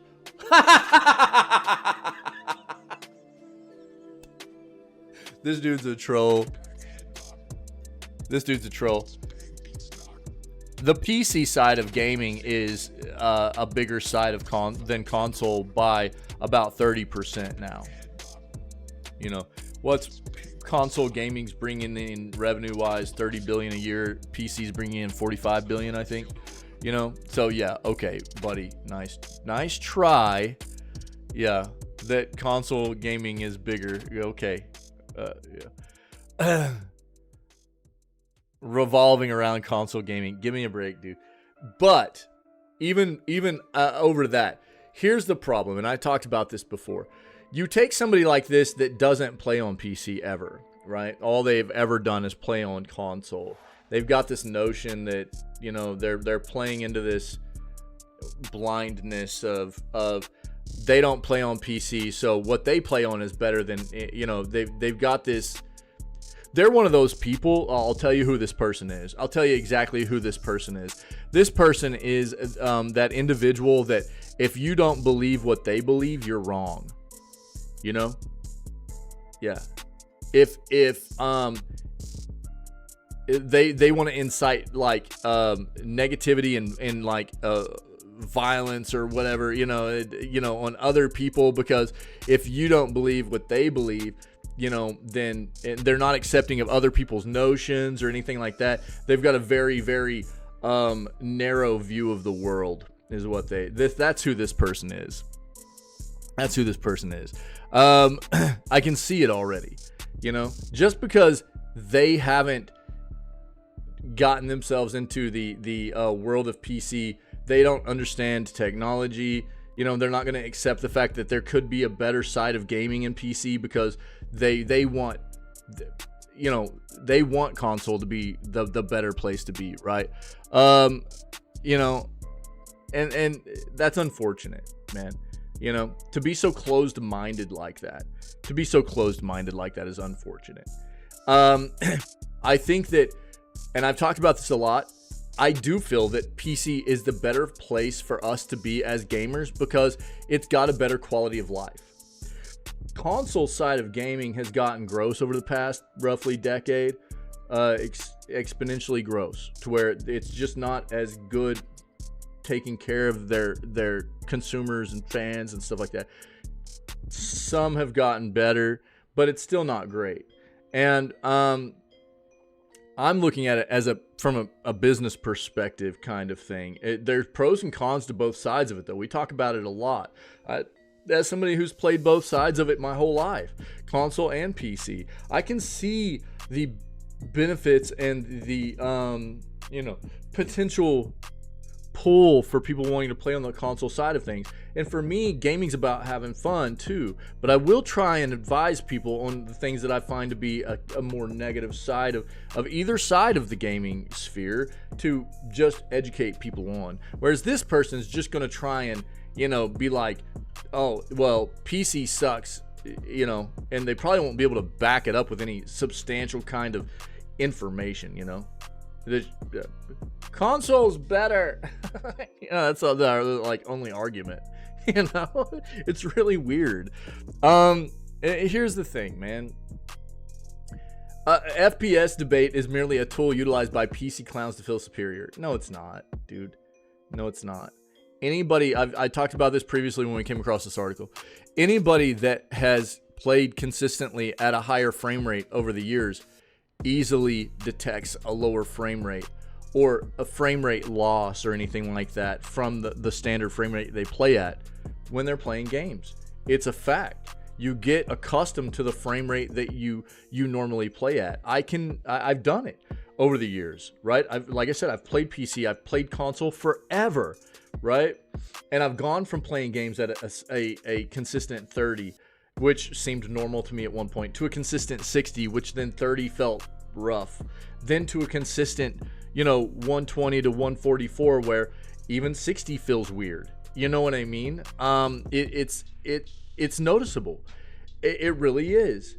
And either this person needs their eyes checked, or they're just a hater, dude. That's all there is to it. They're very closed-minded. They don't want to, embrace a world all the way around that's better for gamers as a whole. They just want to hate on something that they don't care to embrace because for some reason or another they've found some kind of affection towards a specific console or the console side of gaming as a whole and wants to shun PC for some reason or another, which is really weird. It's really, really odd. Given a blend of ad hominem attacks and typical Twitter antics in Nintendo God's argument, it's unsurprising that the user's viewpoint faced significant pushback in the comments and even garnered a community note from Twitter itself. While many agreed with Nintendo God's core point that the quality of games isn't solely determined by FPS, like I did as well, their assertion that there's no discernible difference between 30 and 60 frames stirred controversy. Absolutely. Numerous commenters criticized Nintendo Gods, arguing that the contrast is indeed noticeable and highlighting that once you've experienced the smoothness of 60 plus frames, it's simply difficult to downgrade. Absolutely. Just like we were talking about, right? Additionally, adhering to the principle of do unto others as you would have them do unto you, commenters resorted to ad hominem jabs of their own, calling it ironic for a Nintendo player to engage in a debate about frame rate. Yeah, for sure. In under a week, Nintendo God's Twitter thread amassed over 4 million views and received more than 2,000 comments, highlighting the community's keen interest in the 30 versus 60 frames debate. To delve deeper into the arguments presented by both sides, you can access the full thread by clicking this link here. By the way, what is your take on the frame rate in video games? Yeah, I mean, we broke it down.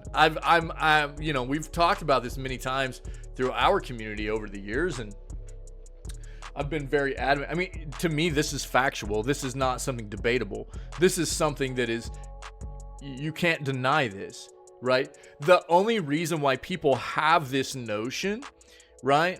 The only reason why people have this notion is because they haven't experienced it. They're uneducated. They're ignorant of the fact that this is a factual type of thing. It is something that they haven't experienced, they haven't educated themselves on, and therefore they're ignorant to what the facts are. I'm not calling them stupid, I'm calling them ignorant, uneducated. And so this individual is ignorant on this and should not, they don't have a leg to stand on here. They don't have any kind, and maybe they're trying to troll people. It seems very, very ridiculous to be trying to debate this when it holds no water at all. It's so stupid. It's a really, really, really dumb argument. It has been for a long time. And so, I don't know. This is such a ridiculous topic, you know, when it's literally a factual type of thing that the more frames you have, the better your gameplay experience is going to be. No doubt about it. That's so stupid. Let me take a look at this. What you got, buddy?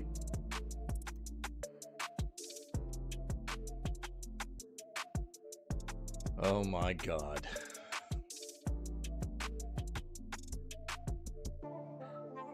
It's not important news.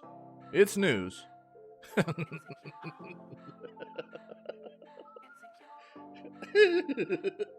It's news. I wouldn't call it important.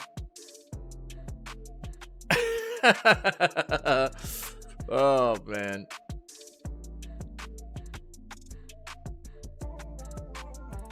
Yeah, Ferret. So what Ferret was saying was, you know, I would also point out that seeing the difference between different frames levels can be dependent on the person too. Some people's eyes just don't see the difference. So yeah, I think that comes back to the point of what I was saying before regarding the, you know, there's like a ceiling for, and that's going to have variance in it for people, you know, everybody's eyes do have a different, you know, biologically we're just our eyes vary greatly from one person to the next, right? So you're not wrong there, but I do think that it's more along the lines of once you get into the higher frame rate stuff, there are potentially people with significant eye issues that, you know, frame rates, lower frame rates are going to be, you know, undiscernible. The difference is going to be undiscernible. But most people without significant eye issues, I think, are it's going to take a very high frame rate, you know, before you hit that ceiling. Yeah. Console quality on mobile. So you're telling me get ready for those 30 frames, dude? Is that what you're telling me? Get ready for the Call of Poo-Poo 30 frames? Yeah. Yeah. I'll tell you what my phone can do. And my phone's not even new. My phone can fast charge.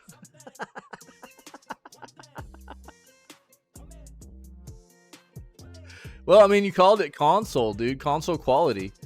So I just expected 30 frames, dude.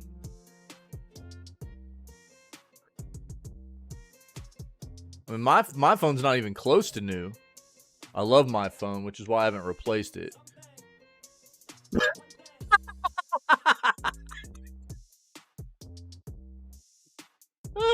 God dang, dude.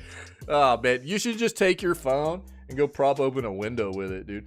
Call of Duty Warzone Mobile launch and get yourself an Android. Worldwide on March 21st. Mobile version, thanks for this article, Soup. The mobile version of Call of Duty Warzone will include the Verdansk and Rebirth Island maps. You know, like we'll watch this. Yes, Android, dude. Yeah, Android better all the way. No doubt about it. You're basically using a console version of a phone, dude.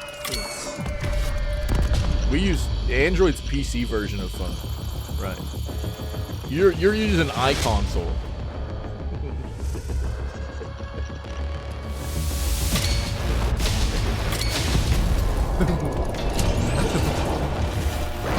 Which is appropriate for you,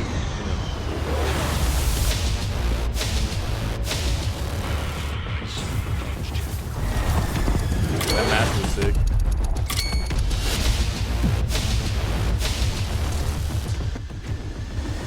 I would agree with that notion, Parrot. Yeah. You're a trip, dog. Actually, I have no issue with people using Apple products. I just have an issue with Apple as a company too, you know. But I meme on Soup a lot because we have this little relationship here in chat where he likes to incite violence all the time. So I have to give it. I have to jab him back, you know.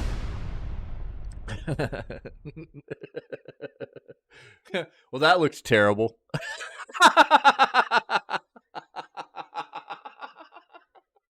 That looked like a bunch of duty. Call of Duty Warzone Mobile is launching worldwide on March 21st. Following a limited release over the past year, the free-to-play game will be available on both iOS and Android, with the Verdansk and Rebirth Island maps and shared progression with Call of Duty Modern Warfare 3 and Call of Duty Warzone on PC and console.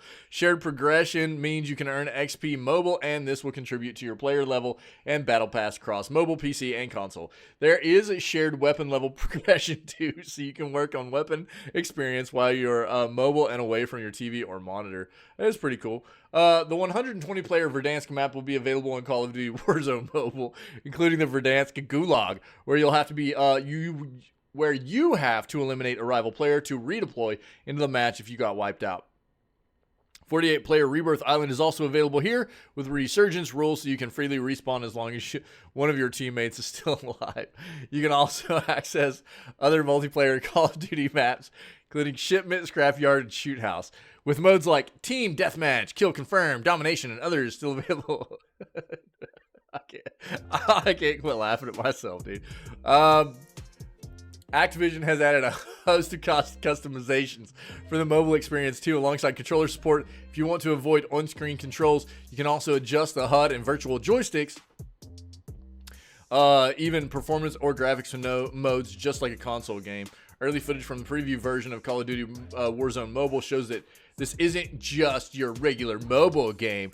The level of detail and performance is comparable to console versions of Call of Duty, which means it's still going to be balls.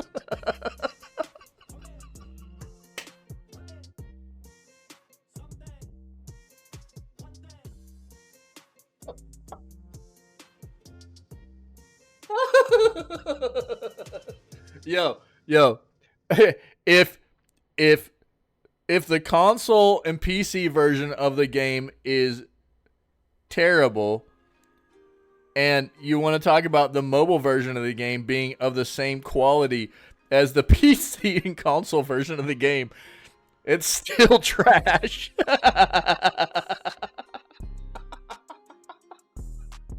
0 times 0 equals 0, dude. 1 times 0 equals 0. You know what I'm saying?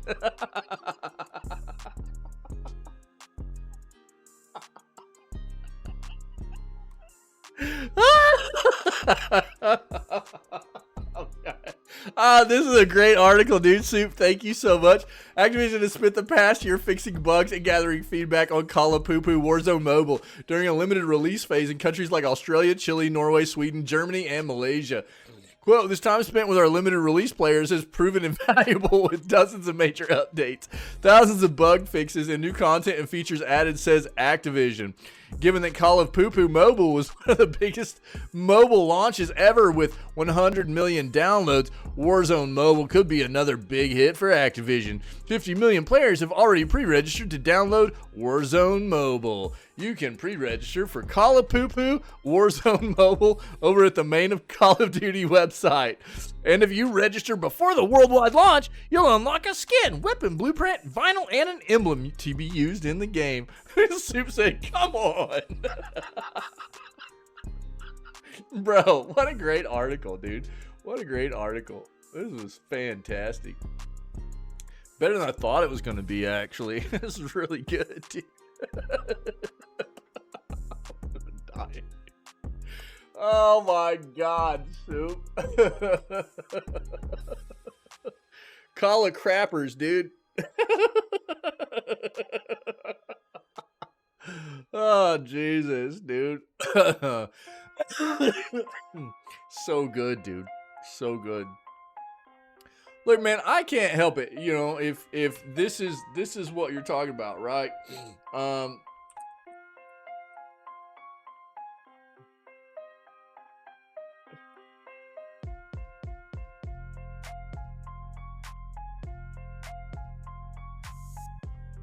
This is the kind of quality you get out of Call of Duty nowadays, right?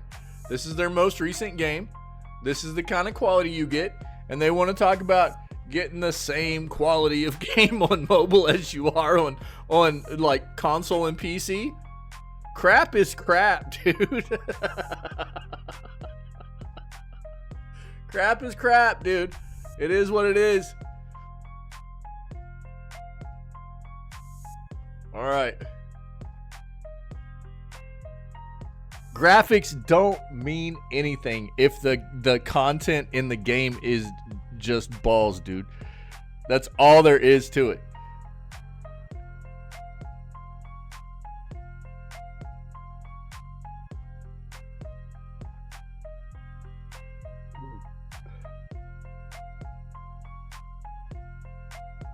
All right, let's watch this. So shout out to our buddy Cash. We're going to end on the Nintendo announcements from yesterday. So after we ended the news segment yesterday, there was a Nintendo announcement. We'll watch this real quick. You guys can get a look. If you didn't already know, there's some Nintendo announcements from Mario Day, which obviously is March 10th, because if you abbreviate March and put the 10 behind it, it spells Mario, right? So that's the yearly Mario Day. And this was their announcement from yesterday. So take a look. Shout out to our buddy Casual Gamer for this. Appreciate it, buddy. Mario time.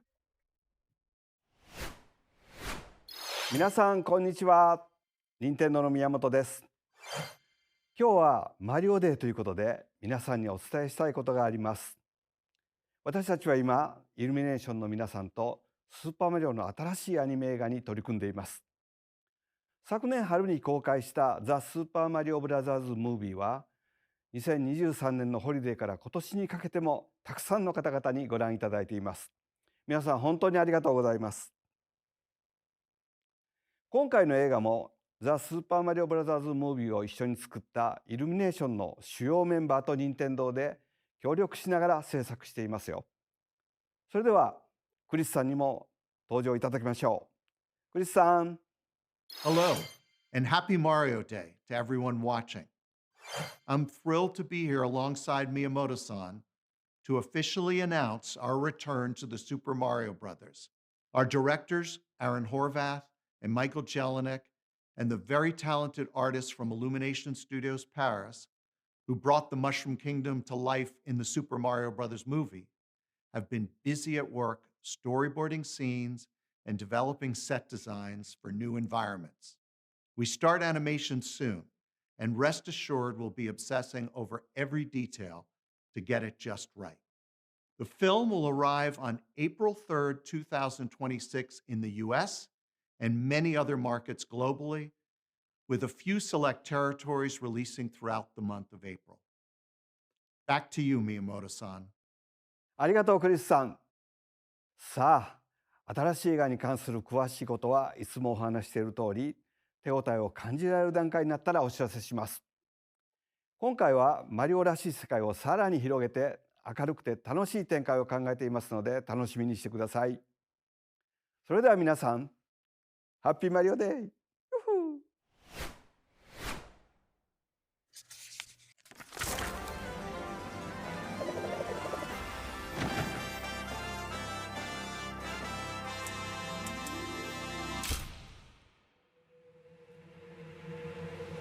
Just saying, soup.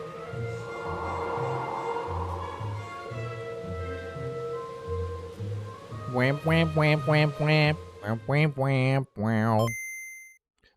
Best Game Boy ever. Did you guys see that thing? Right there. Right there.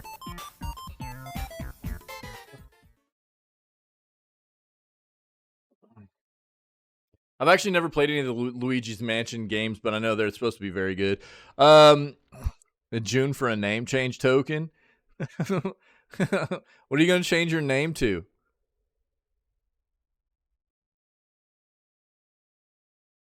Troll soup? Yo, random emote time. Let's go. Nice, dude. Let's go, man. Yeah, let's go, dude. Pog.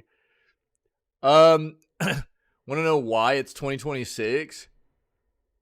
What do you mean? Why are you living in the future, dude? Why are you living in the future? They're launching Game Boy Online. Does that mean they aren't going to scrap their store for the Switch too? Ferret, I don't know. We can just speculate all day long. You know what I mean? We can always hope. Yo, Ferret, look what you got, dude. The same thing we were talking about the other day. Funny. GTA 6 is next year. Okay.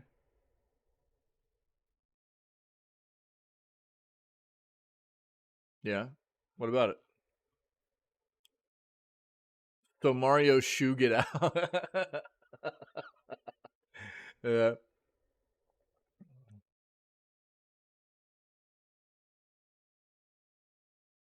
Well, I think you provide a perfect example there, Soup. There's you know, for the Mario universe, there are a lot of people that enjoy the Mario world that probably aren't big GTA fans. So it plays fine.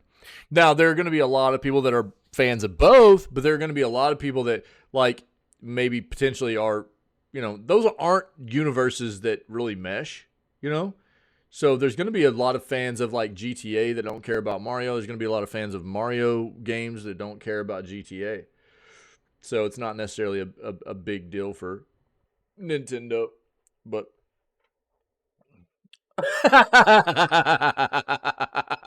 thinking about the emote, yeah, Ferret. Yo, it was great that you pointed that out to me, dude. Because now I look at chat. Now I look at chat on my OBS, like from the stream to see what it looks like. That's funny, dude. I had no idea. So yeah, there was a lot of announcements there. Obviously, they talked a lot about the next movie coming. We all knew that was happening. There's a Zelda movie in the works too, where hopefully they you know let Ganondorf, you know, be his best self and just kill everybody. That would be great, but it probably won't happen. So, you know, we've got a Zelda movie in the works.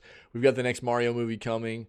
The first Mario movie was really good. It really was. And the next one hopefully will be on par, you know. But the other big stuff that was announced there obviously was Paper Mario and Luigi's Mansion receiving their release dates. So it looks like 1,000 Year Door on the 23rd of May and Luigi's Mansion 2 on 27 June, right? So that's really what we needed to take away from all that. And again, shout out to our buddy Casual Gamer for bringing me that news yesterday after we had already done our news segment, man. So appreciate it very much. And that's our news for today, man. Dude, I knew I was going to get riled up about that frames. Yo, you guys have not been shaving your mustaches. You better not have been. You know, we're a third of the way through this month right now. Almost half the way. We'll be half the way through this month. And you better not have been shaving your mustaches, you hear me? Trimming count? Well, I mean, as long as you got a mustache, dude, that's what matters. You know what I mean? Soup, what? How are you ever supposed to win Mustache March, dude, if you're shaving your mustache every day? Gotta look like a boy band? Ferret trimming count. Yeah, no, I mean, so like every Wednesday I shave. I only shave once a week. I shave like every Wednesday. But what I'll be doing, like you'll see on Wednesday, dude, the mustache will be prominent. So I'll trim everything the way I usually do, and I'll trim the mustache a little bit, like line it up and stuff. But we're gonna be getting towards that dirty porn stash looking kind of vibe going on, you know what I mean?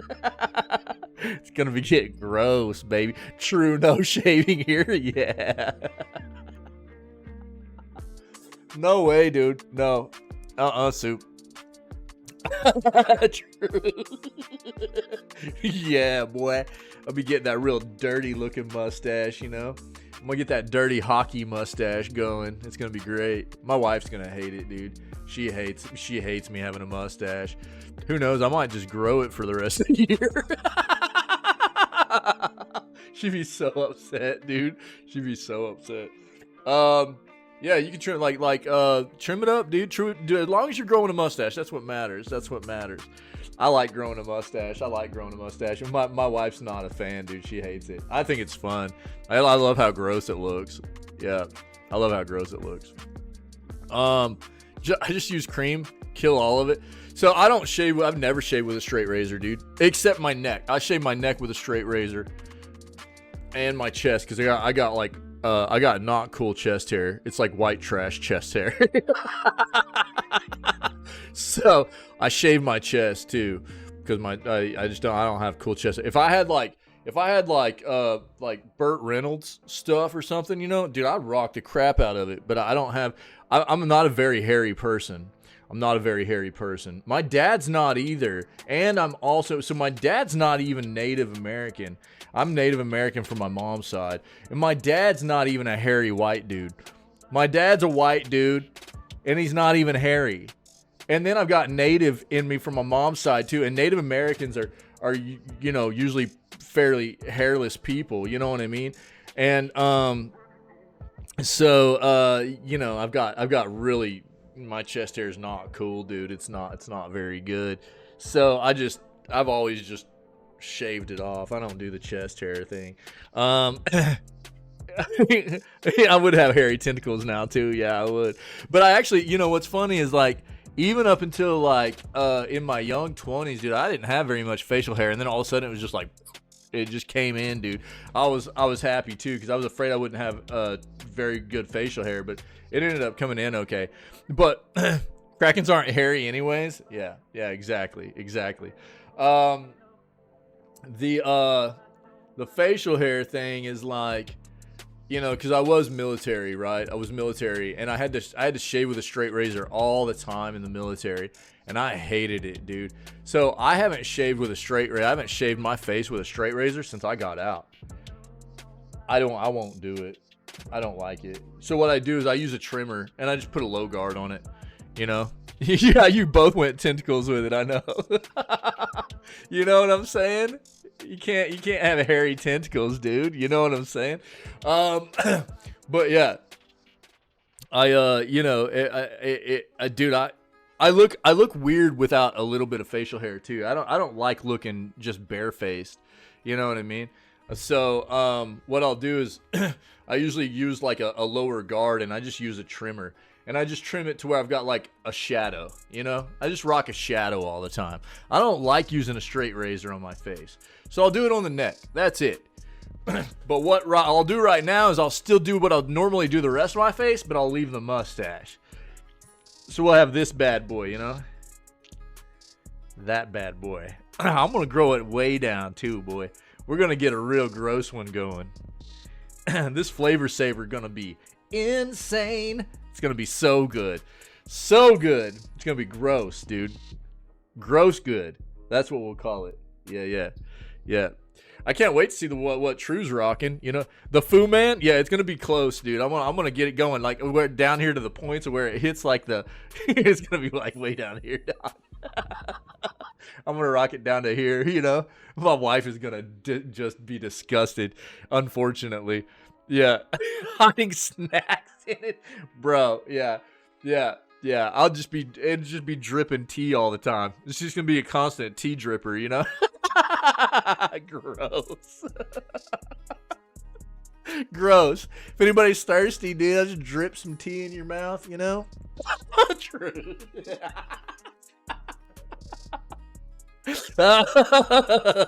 Dude, I'm gonna rock this mustache. I'm gonna be looking all winter thick, dude. And I'm just gonna rock this gross mustache all summer long at the pool. You know what I'm saying? Yeah, with my tentacle earrings. I'm gonna be looking real. I'm gonna have a weird vibe going on, dude. I'm gonna be looking kind of 80s, super 80s actually, with the mustache. It's gonna be gross. It's gonna be gross, dude. All right, man. Happy Monday, guys. I hope you're having a good day. I don't know what we're playing yet. Unicorn Overlord will be here today, but it won't be here until probably after the stream. I gotta call Amazon today probably and be like, what happened? You know, this is like really kind of unacceptable. It sucks. Even after calling them the day it released and then being like, oh yeah, the shipping will be updated after we ship it because you have 1 day shipping. I'm still getting it like 4 days late, which sucks. So I've got to call them back and be like, why all the misinformation, why all the lies, all that crap, you know, it sucks. It doesn't feel very good. And it's unfortunate for me and I feel bad for all of us because I had planned to play this already and we won't get to start it until tomorrow, but we'll make the most of it, dude. We'll play something today. It is a Switch game. Yep. Well, it's all consoles, no PC, but the one I bought is Switch. Yep. Switch version. Yep. So we'll be playing it tomorrow on Switch. So we'll get prepared for that. And it's on all consoles, but no PC. Unfortunately, it sucks. But we'll have fun with it. It's highly rated right now. So I was gonna play it no matter what. It's a good sign that people are loving it so much right now, which is great for me. And well, and that's the thing. I mean, it's saying it's sold out right now, but dude, I pre-ordered it. You know what I mean? I pre-ordered it before release. That's the thing that's you know, it's unfortunate. I pre-ordered it before release. It said game releases on the 8th and you'll have 1 day shipping. They didn't contact me and go, hey, there's gonna be issues with this, anything like that. It just basically on release was like, oh, well, you're gonna get this on the 11th now. And I was like, wait, what? And that's why I called him on that day. I called him on the 8th. Literally on the break between news and gaming. I called Amazon, talked to a representative and went, hey, what's the deal? I pre-ordered this. I was confirmed to have 1 day shipping. It shows a release of today. So I'm supposed to be receiving it at the latest tomorrow night. But you guys are showing me getting this on the 11th. What's going on? She was like, well, let me talk to logistics and I'll get back with you. She got on the phone with logistics, came back and talked to me and was like, yeah, your shipping should be 1 day and it'll update after it actually ships in a couple of hours. And I was like, okay, cool. That's fine. And it didn't. It shipped that day. It shipped later that day like they said it would, but I still don't have it. It's just been in transit, dude. They didn't give me the 1 day shipping I was supposed to have, which is balls. It's a bunch of misinformation. Yeah, but again, for me, it's, you know, it's, and that's the thing is like, had I known this was going to be the case, I would have just gone and bought it somewhere else. But it legit made it look like with the pre-order, it released on the 8th, 1 day shipping. At the latest I would have got it was the 9th. And that's not what happened. And so I'm going to have to call them again and be like, you guys need to flipping compensate or something, dude. This is not acceptable.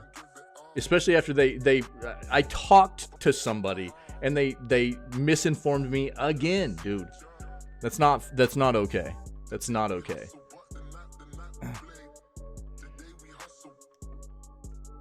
So I'm not a fan of it. The lady that I spoke to was really nice and I appreciate that and everything. And she seemed genuine about what she was being told. It wasn't her fault.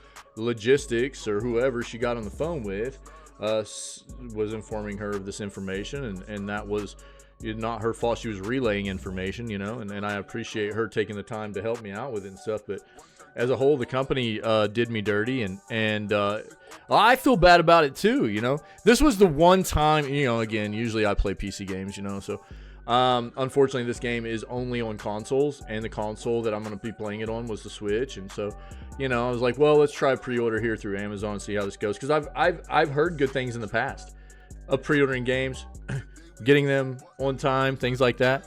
Yeah, just like Ferret's talking about, you know.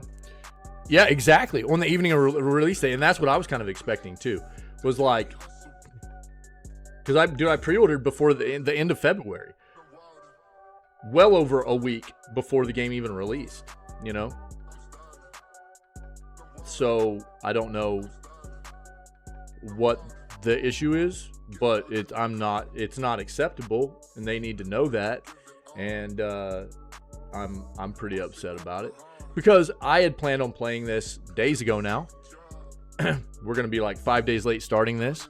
I feel bad because we're starting it late. We always have fun, but I wanted to play this days ago. The pre-order was supposed to have it days ago, you know, and I feel bad that, you know, for anybody that was anticipating it too. That sucks, man. That sucks. That's not the way it should be. So I got to call them, figure it out. But we'll figure out what we're going to play today. We'll have some fun. I don't know what it's going to be. I don't know. But we'll throw a game in there. We'll have some fun. We'll figure it out. We'll talk about it. We might look at the schedule a little bit here too, and adjust the schedule as it needs to be addressed a little. I didn't get it taken care of last night. I was playing games with my son all night long, dude, and went out with a win in Fortnite, baby. You know? Yeah. Took us a lot of matches, but we did it. The son has to carry me through Fortnite, dude. You know? 8-Row, what up, buddy?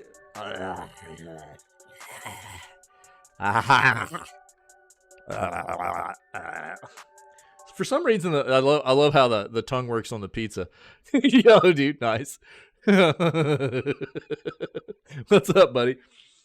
Great news segment, guys. I appreciate it. Thanks for pizzaing me, 8-Row. Happy Monday, buddy. How you doing, dude? So we'll move on. We'll figure out what we're going to play today, and then we'll get ready for Unicorn Overlord tomorrow. But unacceptable! Nice, Ferret. Well, if anybody's been able to hang out today, you're not familiar with what we do, man. This is how we always start off all of our streams. We begin at roughly 6 a.m. CST CDT. That would be 7 a.m. Eastern or 4 a.m. Pacific time. We begin with video gaming news, trying to stay current with what's happening in the industry, address a lot of these hot topics, concerns, things like that are going on in the world of video games, as well as promote a healthier video gaming industry for ourselves, all of us, as video gaming consumers and enthusiasts. If you can dig that, man, come be a part of what we do whenever we do the video gaming news segments every single day, 6 days a week, every day but Wednesday. So after that, we always go and play games like we're about to do right now, and we have a great community here that's centered around always being inviting and welcoming, having fun, man, spreading good vibes, taking care of one another, and just being civil about things, being void of negativity and toxicity. So if you can dig that kind of thing, then come be a part of it. We got a lot of cool people here, and always looking for more people that fit that mold, man, to be a part of our awesome community. So I guess other than that, man, stay healthy, stay safe, be kind to one another. We'll be back at it tomorrow morning for more video gaming news on March 12th. I'm not going anywhere. I'm going to run us an outro real quick to sum up the news segment. But as soon as this outro is over, we'll get ready to start playing some video games, okay? You guys rock. I'll be right back.